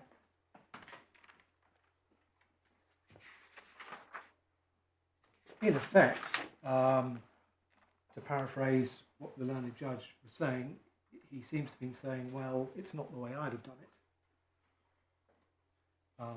But perhaps don't have to go that far, as I say. There's a patent. Well, his reasoning also includes paragraph 54, doesn't it? Where he says adoption of the figure 2 years out of date without addressing it constitutes a logical error or critical gap as contemplated by KP. Then he goes on to to look at other things or to look at other He parts does, of the context. but in circumstances where he's prefaced his analysis by reference to fairness, and where there's no engagement actually with any of the points put forward by Mr. Booter as to why they didn't increase the sums, as Mr. Booter explained in his witness statement. In those circumstances, it appears the judge didn't think, well, what does Mr. Booter say? Does it hold water? Is there a logical basis for it? Well, that goes back to my question earlier, that what the decision the judge is dealing with here is the cabinet decision. Yes, so sorry. There was a logical error in the cabinet's decision making because without it knowing it was using out of date figures. Your Lordship's question, I failed to answer it some minutes ago. I apologise. Is, as I apprehend it, in effect, well, is the question in effect? Well, we know what Mr. Booter and colleagues thought. How does that affect what members? So their thinking. I mean, the claim is against the local authority as a whole, obviously. So their thinking is, I suspect, unobjectionably, but I don't know, to be imputed to the members' decision. Mr. Booter has described what officer thinking was. We see how the thinking plays out in the reports with their successive reference to paragraph 853, the successive reference to £853. And so consequently, what Mr. Booter expresses as being the reasons for sticking with £853 becomes the basis of the members' decision. So I can understand how the officer's thinking is imputed to the members when the thinking is expressed in reports which are provided to them. Yes. I struggle at the moment to understand how the officer's thinking, which is not conveyed in any way to the members, can be imputed to them. Well, in just the same way that the learned judge in this case said, well, officers have to sift material and they don't put everything in front of members, that is in our submission quite correct. It is the entirety of the work done on an issue by officers in preparing reports or in excluding certain matters from reports, feeding through to members where it's a member decision. It's the entirety of that process which has to be looked at in determining whether a decision is rational. So that if to take, I know it's not what your Lordship is saying, but if to take a sort of extreme approach to the point your Lordship posits to me in argument, that would mean that every single factor that had been considered in reaching a view in a report would have to be put before members before it could be said that the council had taken it into account. That is not the case. So in just the same way, Lord, and I don't apprehend there to be a challenge on this basis, Mr. Booter's thinking on the issue is in effect deemed to be the council's reason for not using any figure other than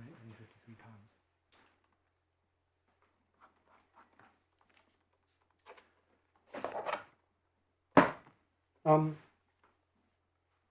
So therefore, in our submission, the judge either didn't apply a test of rationality at all. Alternatively, if he did apply it, he obviously reached the wrong conclusion. And one final point to add on this issue, it's something I touched on earlier, which is my learned friend praised and aid the case of KP and the Secretary of State for the Home Department. And that and a number of other cases which were referred to in my learned friend's skeleton for the trial judge are cases, generally speaking, about narrative decisions. And either in the form of a formal decision giving reasons and a conclusion for reasons by a decision maker, or in the form of a witness statement where there is no such decision, where there should have been such a decision and somebody's trying to explain why they did what they did and why. In that context,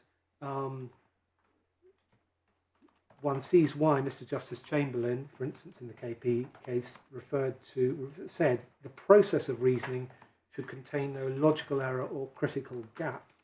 Now, I submit that we are not really here dealing in quite the same way with a process of reasoning, because we're dealing, as I've said, with a set of iterative reports, dealing with more and more information as it becomes available and building on one another. And one doesn't look to any particular council report in this situation for a series of findings justifying an outcome. One looks to information provided periodically to members and a brief statement of what the resolution was. So whilst I say that on any view in this case there was no logical error or critical gap, in other words, that even if one applies this approach, the KP approach to our facts, Mr. Booter's reasoning stands up. It's logical. There's no gap, no critical gap. I do, with respect, to my own friend, I do suggest that this court will perhaps not want to apply that approach uncritically to this very different format of decision making. So that deals with the respondent's notice point, and now my response to ground 2. Grateful. In our submission, the judge's consideration of the Section 31 3D test is characterised by correct self-direction in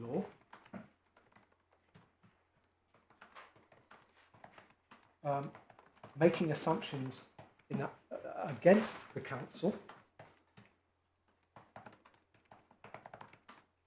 and careful analysis. The issue for this court is whether he went demonstrably wrong. He didn't in our respectful submission, and clearly didn't. Take the court to paragraphs 145 and following of the judgment, pages 127 and following of the core bundle, please.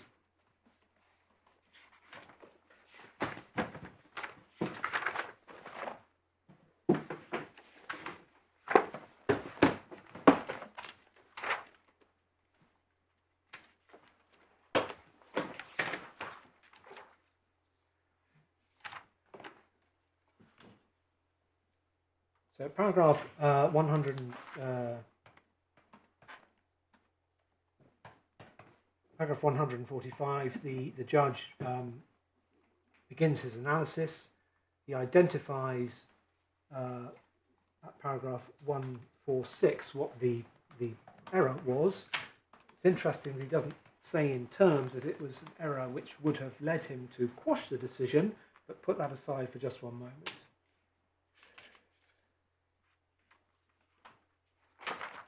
Paragraph 147, the judge noted that the council's decision-making process referred to additional savings to be considered on top of the revenue saving. So he was putting it in context, and I'll come back to the context in just a moment. Paragraph 148, the judge accepted that there be savings in respect of overspend against the budget. and that would include, for instance, agency costs.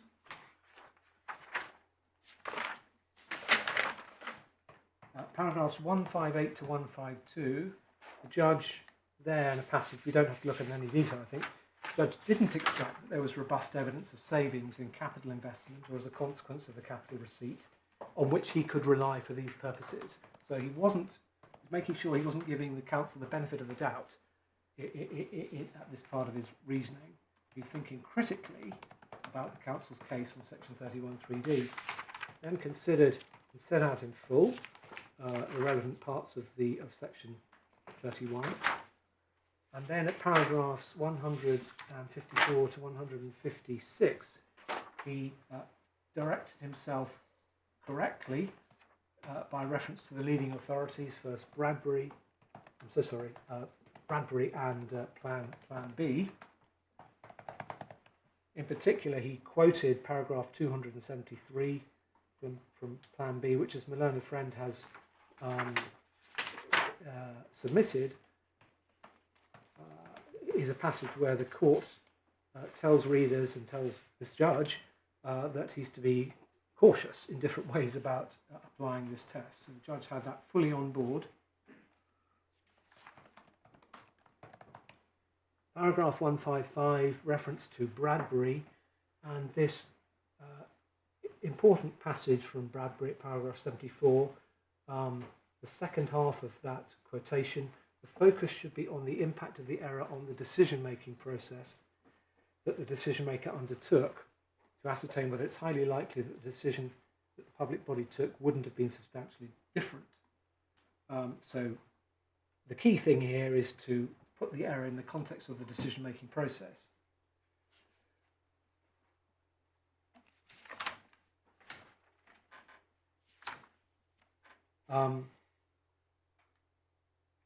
Paragraph 157. See, arguably one should ignore any reservations about the possibility of capital receipt and the avoidance of capital expenditure. But even if one disregard the possibility, there would also be the avoidance of unbudgeted expenditure, meaning there'd still be a substantial financial advantage to the council. So again, making an assumption against the council for these purposes, considering the matter critically. I should deal, while I'm here, with the contention in the skeleton argument, and I think also taken further this morning, the contention that there were no, broadly speaking, the homes are running within budget. That's plainly not correct. Can I take you, please, to the supplemental bundle? And it may be in a separate bundle, I'm not sure, but those, it's Appendix 3. Appendix 3. Yeah. What my learned friend did, just let the court get there.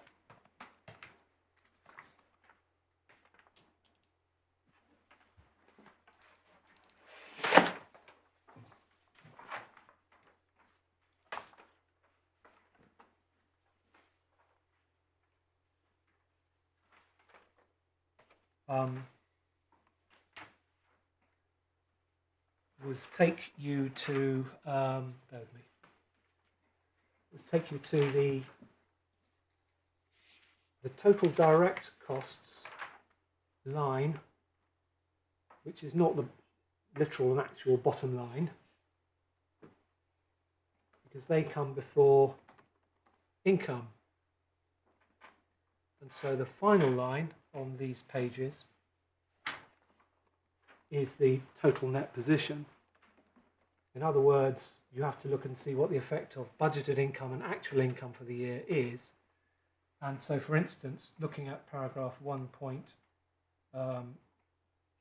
summary page 1.3 for the year 1920, we see the left-hand column is the budget. We see the actual is the middle column, and then there's a variation. We see that if we look at the income, the second last row on that column, we see that the budget income was about £500,000 that year, but the outturn was £23,000 less. And if one factors in those changes in the income, one gets to the net position. And if one looks at the total net direct cost,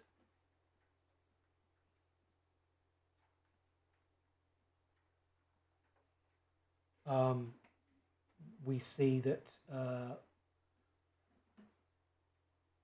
the actual net direct cost exceeds the budgeted costs for 1920, not 2021, for 21-22. Well, for all years, I think. For instance, 21-22 at the figures of right at the bottom, 1392786 and 1417679.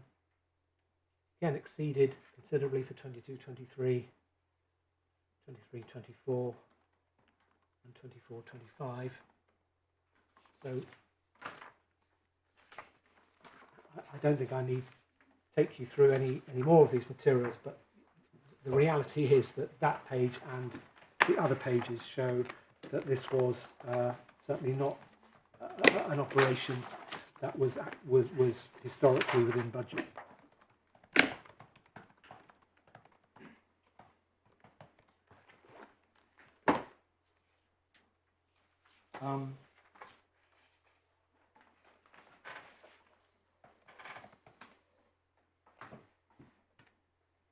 Then at paragraphs 159, Judge reaches his conclusion, and the significance of the way he reasons here is that he firmly roots his conclusion in the decision-making process, going back to the original decision to close the homes and the particular circumstances of the council.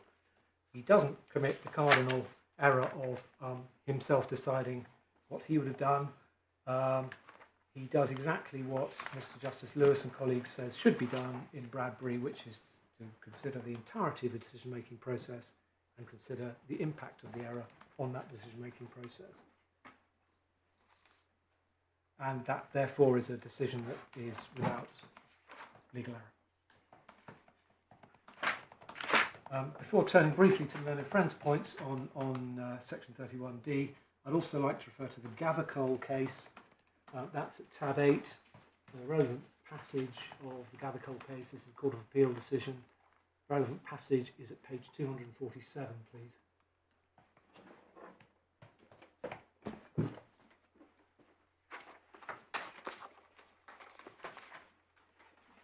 Paragraph 38.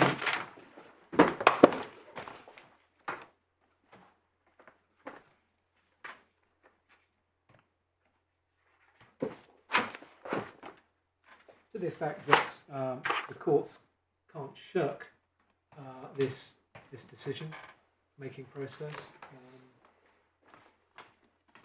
Might be difficult, but it has to be done. It has to be applied. The test has to be applied not with a faint heart, but robustly. And that too, my lords, my lady, means that this court should be distinctly cautious in discerning any error in the judge's decision. That approach, my lords, my lady, was recently approved in the case of Coulthard against Defra. That's, I don't think we need to go there, but you'll note if you to take it.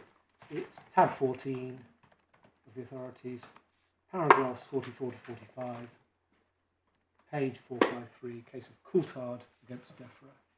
Tab 14, paragraphs 44 to 45, page 453. Give me the paragraphs again. Paragraphs 44 to 45. Thank you. So then touching briefly on what the claimant says about the judge's approach to section 31 3D. He says that in some fashion, the learned friend says, well, we're told by Mr. Booter what he and his fellow officers thought and why they did what they did, but we don't have anything from members. Now, in our submission, though my learned friend at some point in the argument said, well, you know, one wouldn't expect to see evidence from members or something to that effect. Nevertheless, that was the end point of his submission in our contention, and it would be in our submission entirely unrealistic to expect members to collectively, because it is a collective decision, so it's not help if you just get one or two members giving statements saying, well, this is what I'd have done if I'd known about the error. It's entirely unrealistic to expect anything from members as a body to give evidence about what they would have done hypothetically had they been confronted with different material where the error, as found, wasn't made. No authority for the proposition that that is the right approach.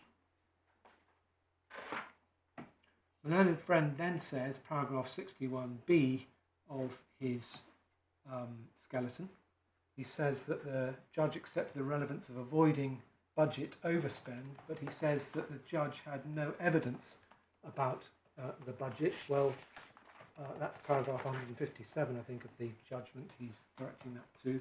That's wrong. I've shown the court the material in Appendix 3, but there's plenty of other material, and indeed at paragraph 60 of the judgment, perhaps this one keeps a hand on page 132 of the core bundle and turns to page 100, please.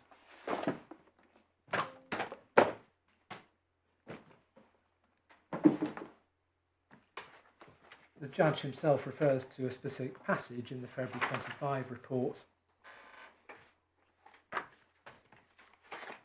saying that real terms benefit would therefore be higher with the following additional facts included: avoidance of the overspend against budget, and the claim itself, in fact, accepts the grounds of claim, accepts that there was, and proceeds upon the basis that there was an overspend. Again, I don't think we have to go there, but if you turn to the statement of facts and grounds at the following paragraphs, your Lordship and your Ladyship will see that this was the premise of the claim. Which paragraphs? Paragraph 14d, core bundle 259, paragraph 25, core bundle 263, paragraph 33, core bundle 267,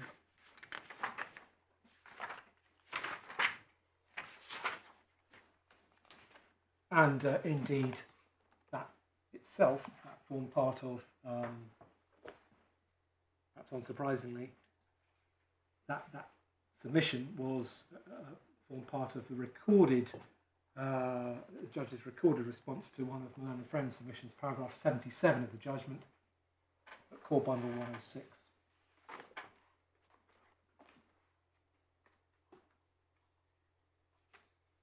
Paragraph 77, core bundle 106, referring to Mr. Malone and Friends' submission that the council failed in its Tameside duty to model non-sale options for remedying the overspend.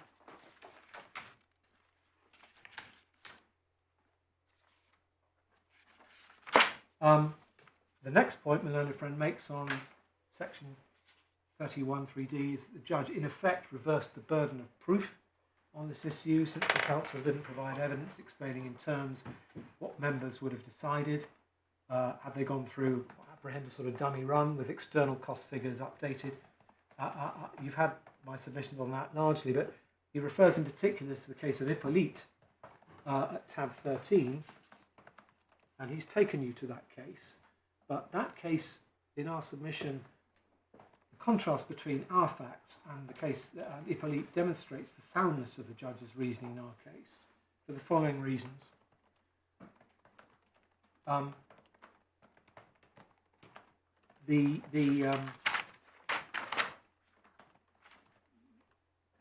case is a case where the successive stages in the decision-making process have been extremely clear. Everyone knows exactly why the council decided to do what it did and why. Moreover, the council has provided copious evidence, numerous statements, to explain its position to the court. In Hippolyte, by contrast, the Secretary of State failed to exercise a discretion she was bound to exercise, and then didn't explain satisfactorily, or perhaps at all, what she would have done had the discretion been exercised. Now, Hippolyte is not saying that you need to have some evidence specifically and only going to what you would have done had you been aware of the error. In accordance with Lord Justice Lewis's approach in Bradbury, what the effect of the reason Hippolyte is that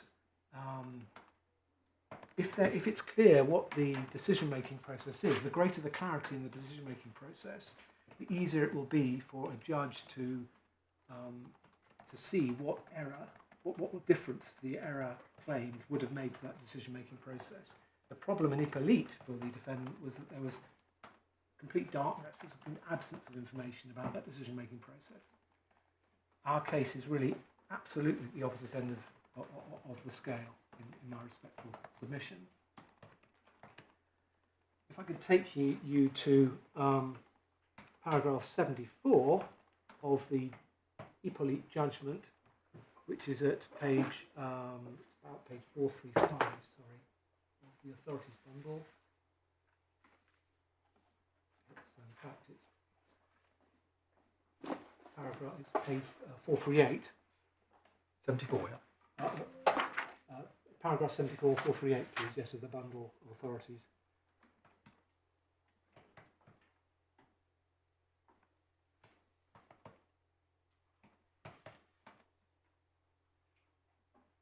Just invite your Lordship, your Ladyship, to cast an eye over that paragraph.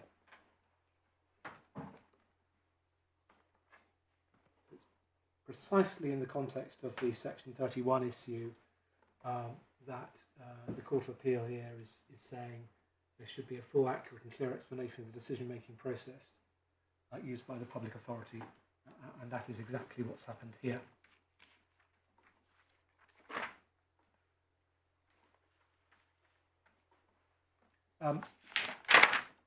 Last point, before I get very briefly to the issue of disposal of the appeal, is that in his skeleton argument, my learned friend says that the judge speculated, that's the word he used, as to the weight which Cabinet would have given to certain matters. Well, my lords, my lady, Section 31(3)(d) requires the court to decide what would have happened.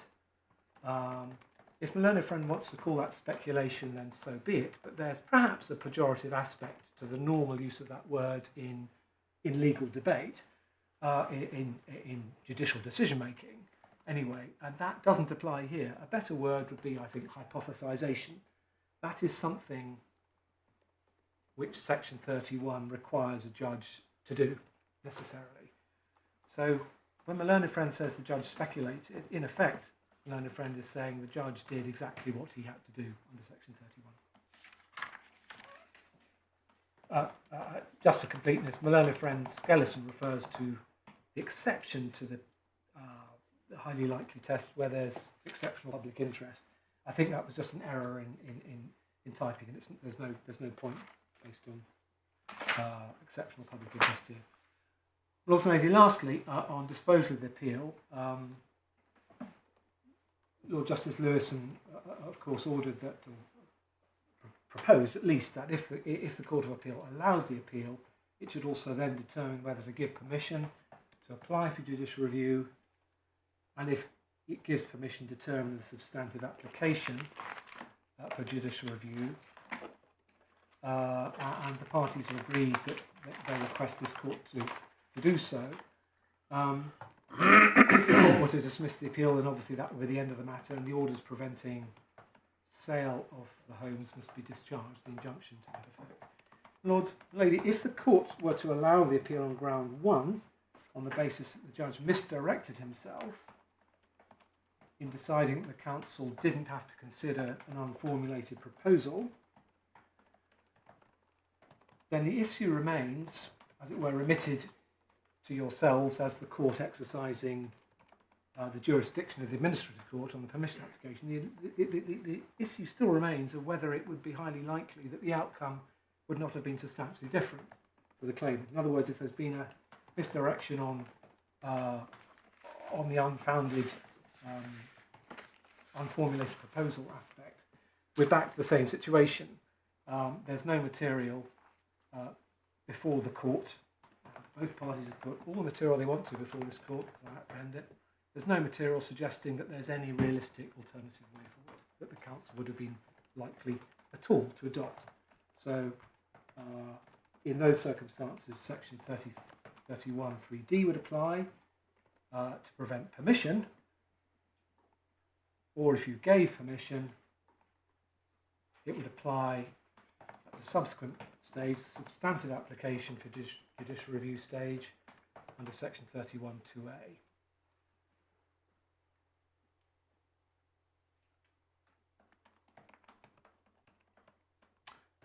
If the court were to allow the appeal on ground 2 on the basis that the judge did in some way misapply the section 31(3)(d) test, then this court will then apply what it decides is the correct interpretation. And once again, the same applies. There's no material before this court to suggest anything other than it's highly likely that the outcome would have been materially the same, substantially the same for the claimant, whether at the permission stage or at the substantive stage. Lord Lady, I'm very grateful. As I mentioned at the beginning of the day, the parties, the purchaser and the council, have agreed to push back their long stop date to the 7th of June. We're extremely mindful of the pressures on the court and other claims of litigants to the court's time. If the court felt able to give a judgment sooner or later within that time frame, the council would be extremely grateful for its part, given that the uncertainty over the future of the homes has created staffing problems and so on, as you've seen. Understood. We entirely understand the situation the court's in. I'm most grateful. Unless I can help your ladyship further. Grateful. Thank you, my lords. My lady, just a few points in reply.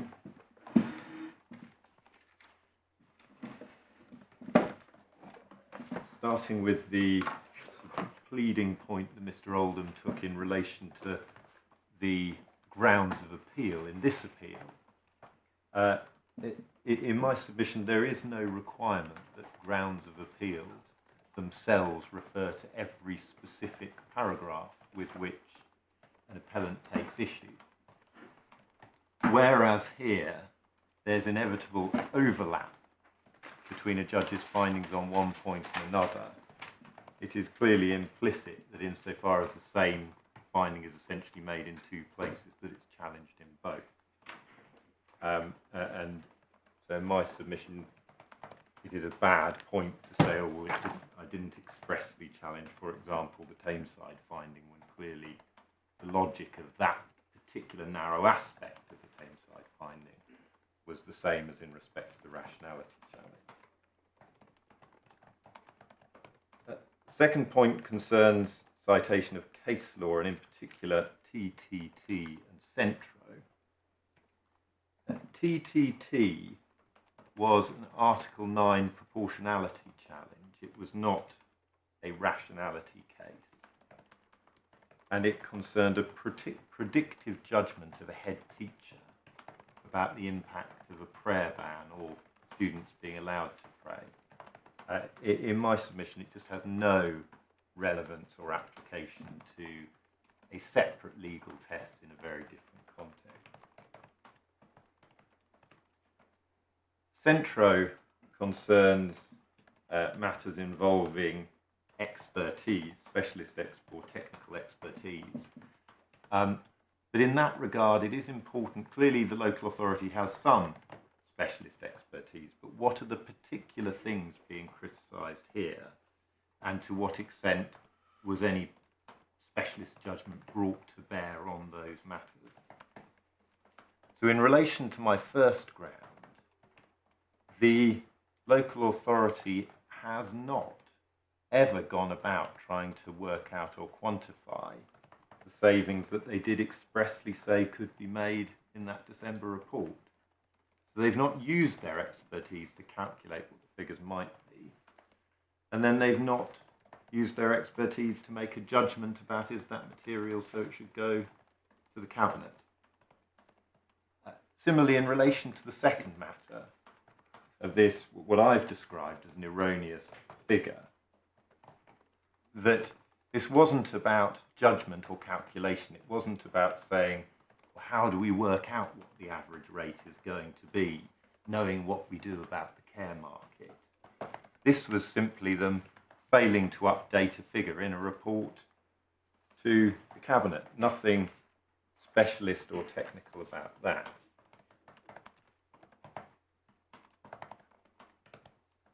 Third point is a short one.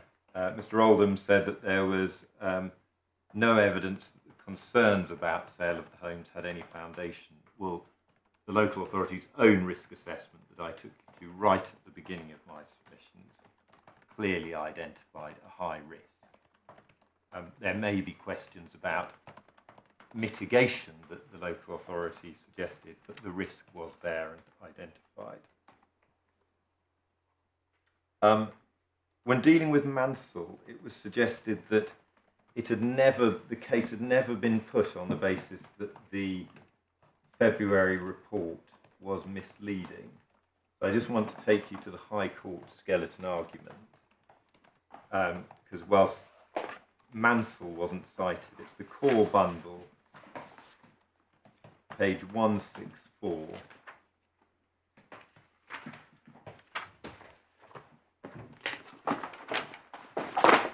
Paragraph 47.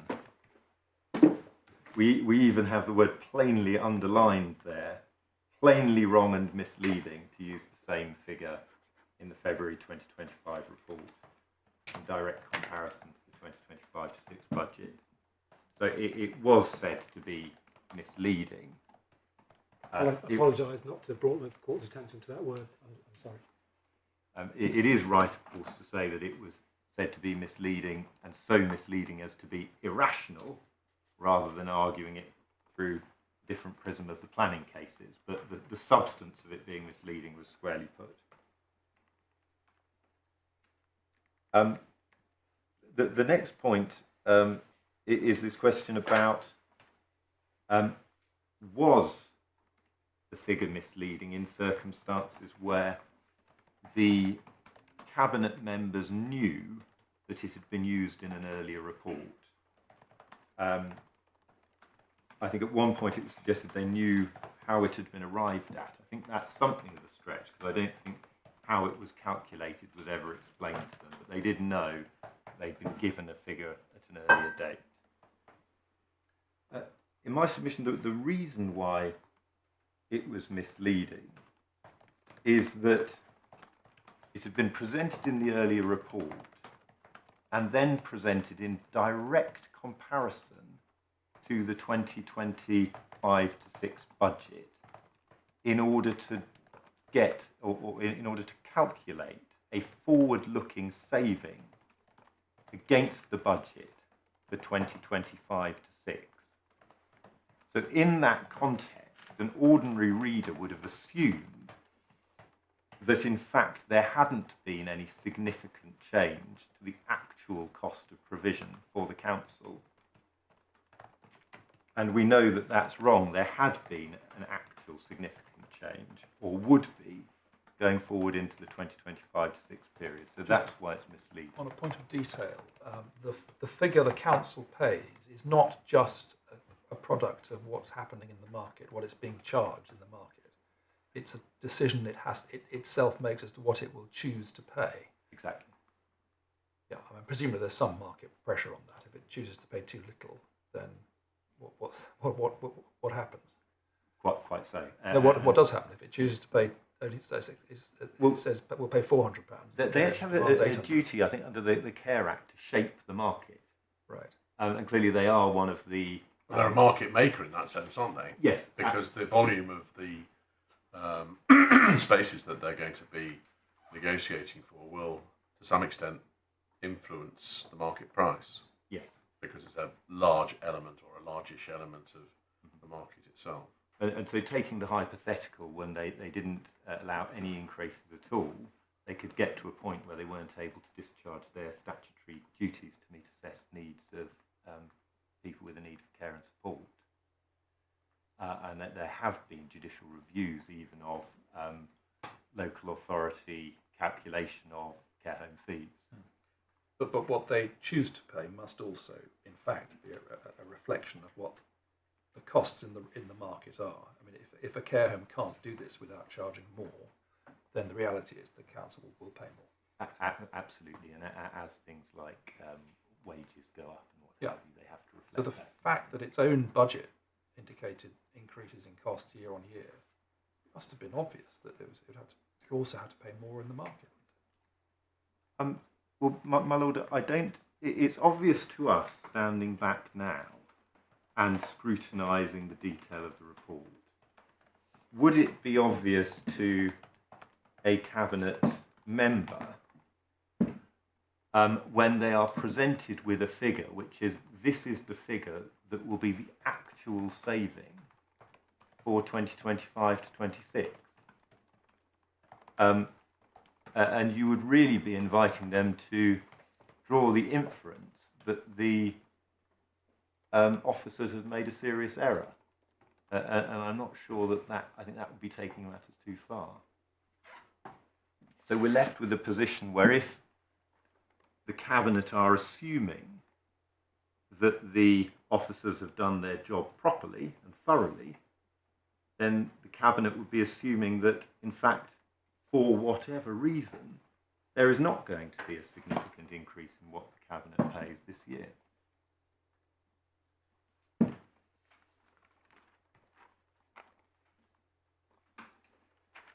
Just two more points. There was some discussion about if the Mansell approach is not applied, how does one analyse the irrationality point? And different ways suggested of how it's formulated.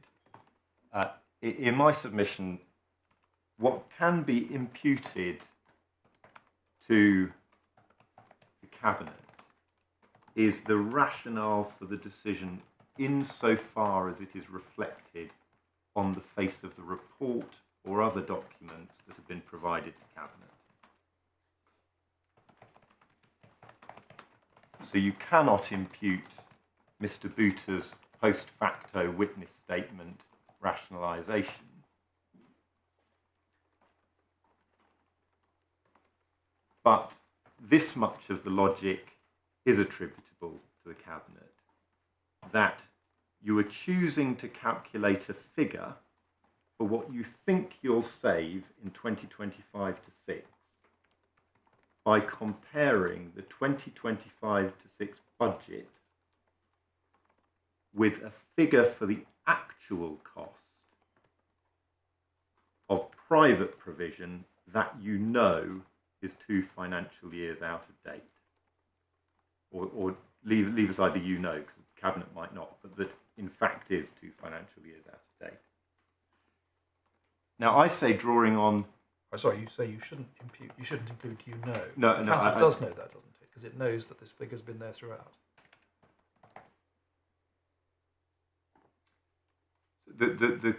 Yes, the Cabinet know it's been there throughout. I guess the difference is what the Cabinet don't know is what the increase would have been. But what I say is that using the formulation in KP, Mr. Justice Chamberlain, that is a logical error. The Law Society case refers to methodological flaw. Put simply, if you are trying to make a calculation of what you're going to save in 2025 to 6, then you need to make some attempt to actually look at what the actual cost will be in 2025 to 6. And then finally, you were taking to the spreadsheet, which you've been provided in a clearer format, and shown the net figure at the bottom. Now, the point that I was making was that the February report separately addresses income and expenditure. The February report said that expenditure had exceeded budget, and that was wrong. And that's why I took you to the expenditure line, not the net line. The net line, of course, raises other questions about to what extent would it be possible to increase the number of residents and increase income by other means. And all of the council's projections were based on an assumption that the number of residents could be increased. And then finally, I certainly didn't concede the point that expenditure was routinely exceeding budget. And you can see my skeleton argument for the High Court. I'll just provide you with the reference, but it's paragraph 30 of the High Court skeleton, supplementary bundle, core bundle rather, 161. And there I make the exact point that I've been making before you today about what those figures actually show. So those are all my points in reply. Thank you very much. Thank you. Right, thank you very much to both counsel and all those behind you for your very helpful submissions today. We will, you'll not be surprised to hear, reserve our judgment. We will endeavour to hand them down as soon as possible, given the pressures we understand on the council and indeed everyone involved. We will hand our judgments down in draft as usual. We're giving you time to make corrections, merely typographical corrections, as you know. If parties can please provide a draft order that reflects those judgments, and if there's any disagreement about that, submissions on paper, and we'll resolve that on the papers. I'll remind you that the judgment, when handed down in draft, is strictly embargoed. It isn't to be shared with anyone outside those to whom it is sent, and there's a real risk of contempt of court if you breach that. So again, thank you very much. Can I just add this for the benefit of those observing, both in court and perhaps on the live stream, that we of course recognise in a case like this that at the heart of all this are real people and real concerns by them and their families, and that the debate in a court like this can seem very dry and sterile. That's the nature of the beast. When the cases get to this level, we are concerned with points of law, and those tend to be rather dry points, and that's the reason that debate takes the course it does. It's also a product of the fact that, of course, this court is not concerned with the rightness or wrongness of the decision. That's not for us, that's for the council. We're here solely concerned with whether there are legal errors in the way the council reached its decision. So thank you again very much.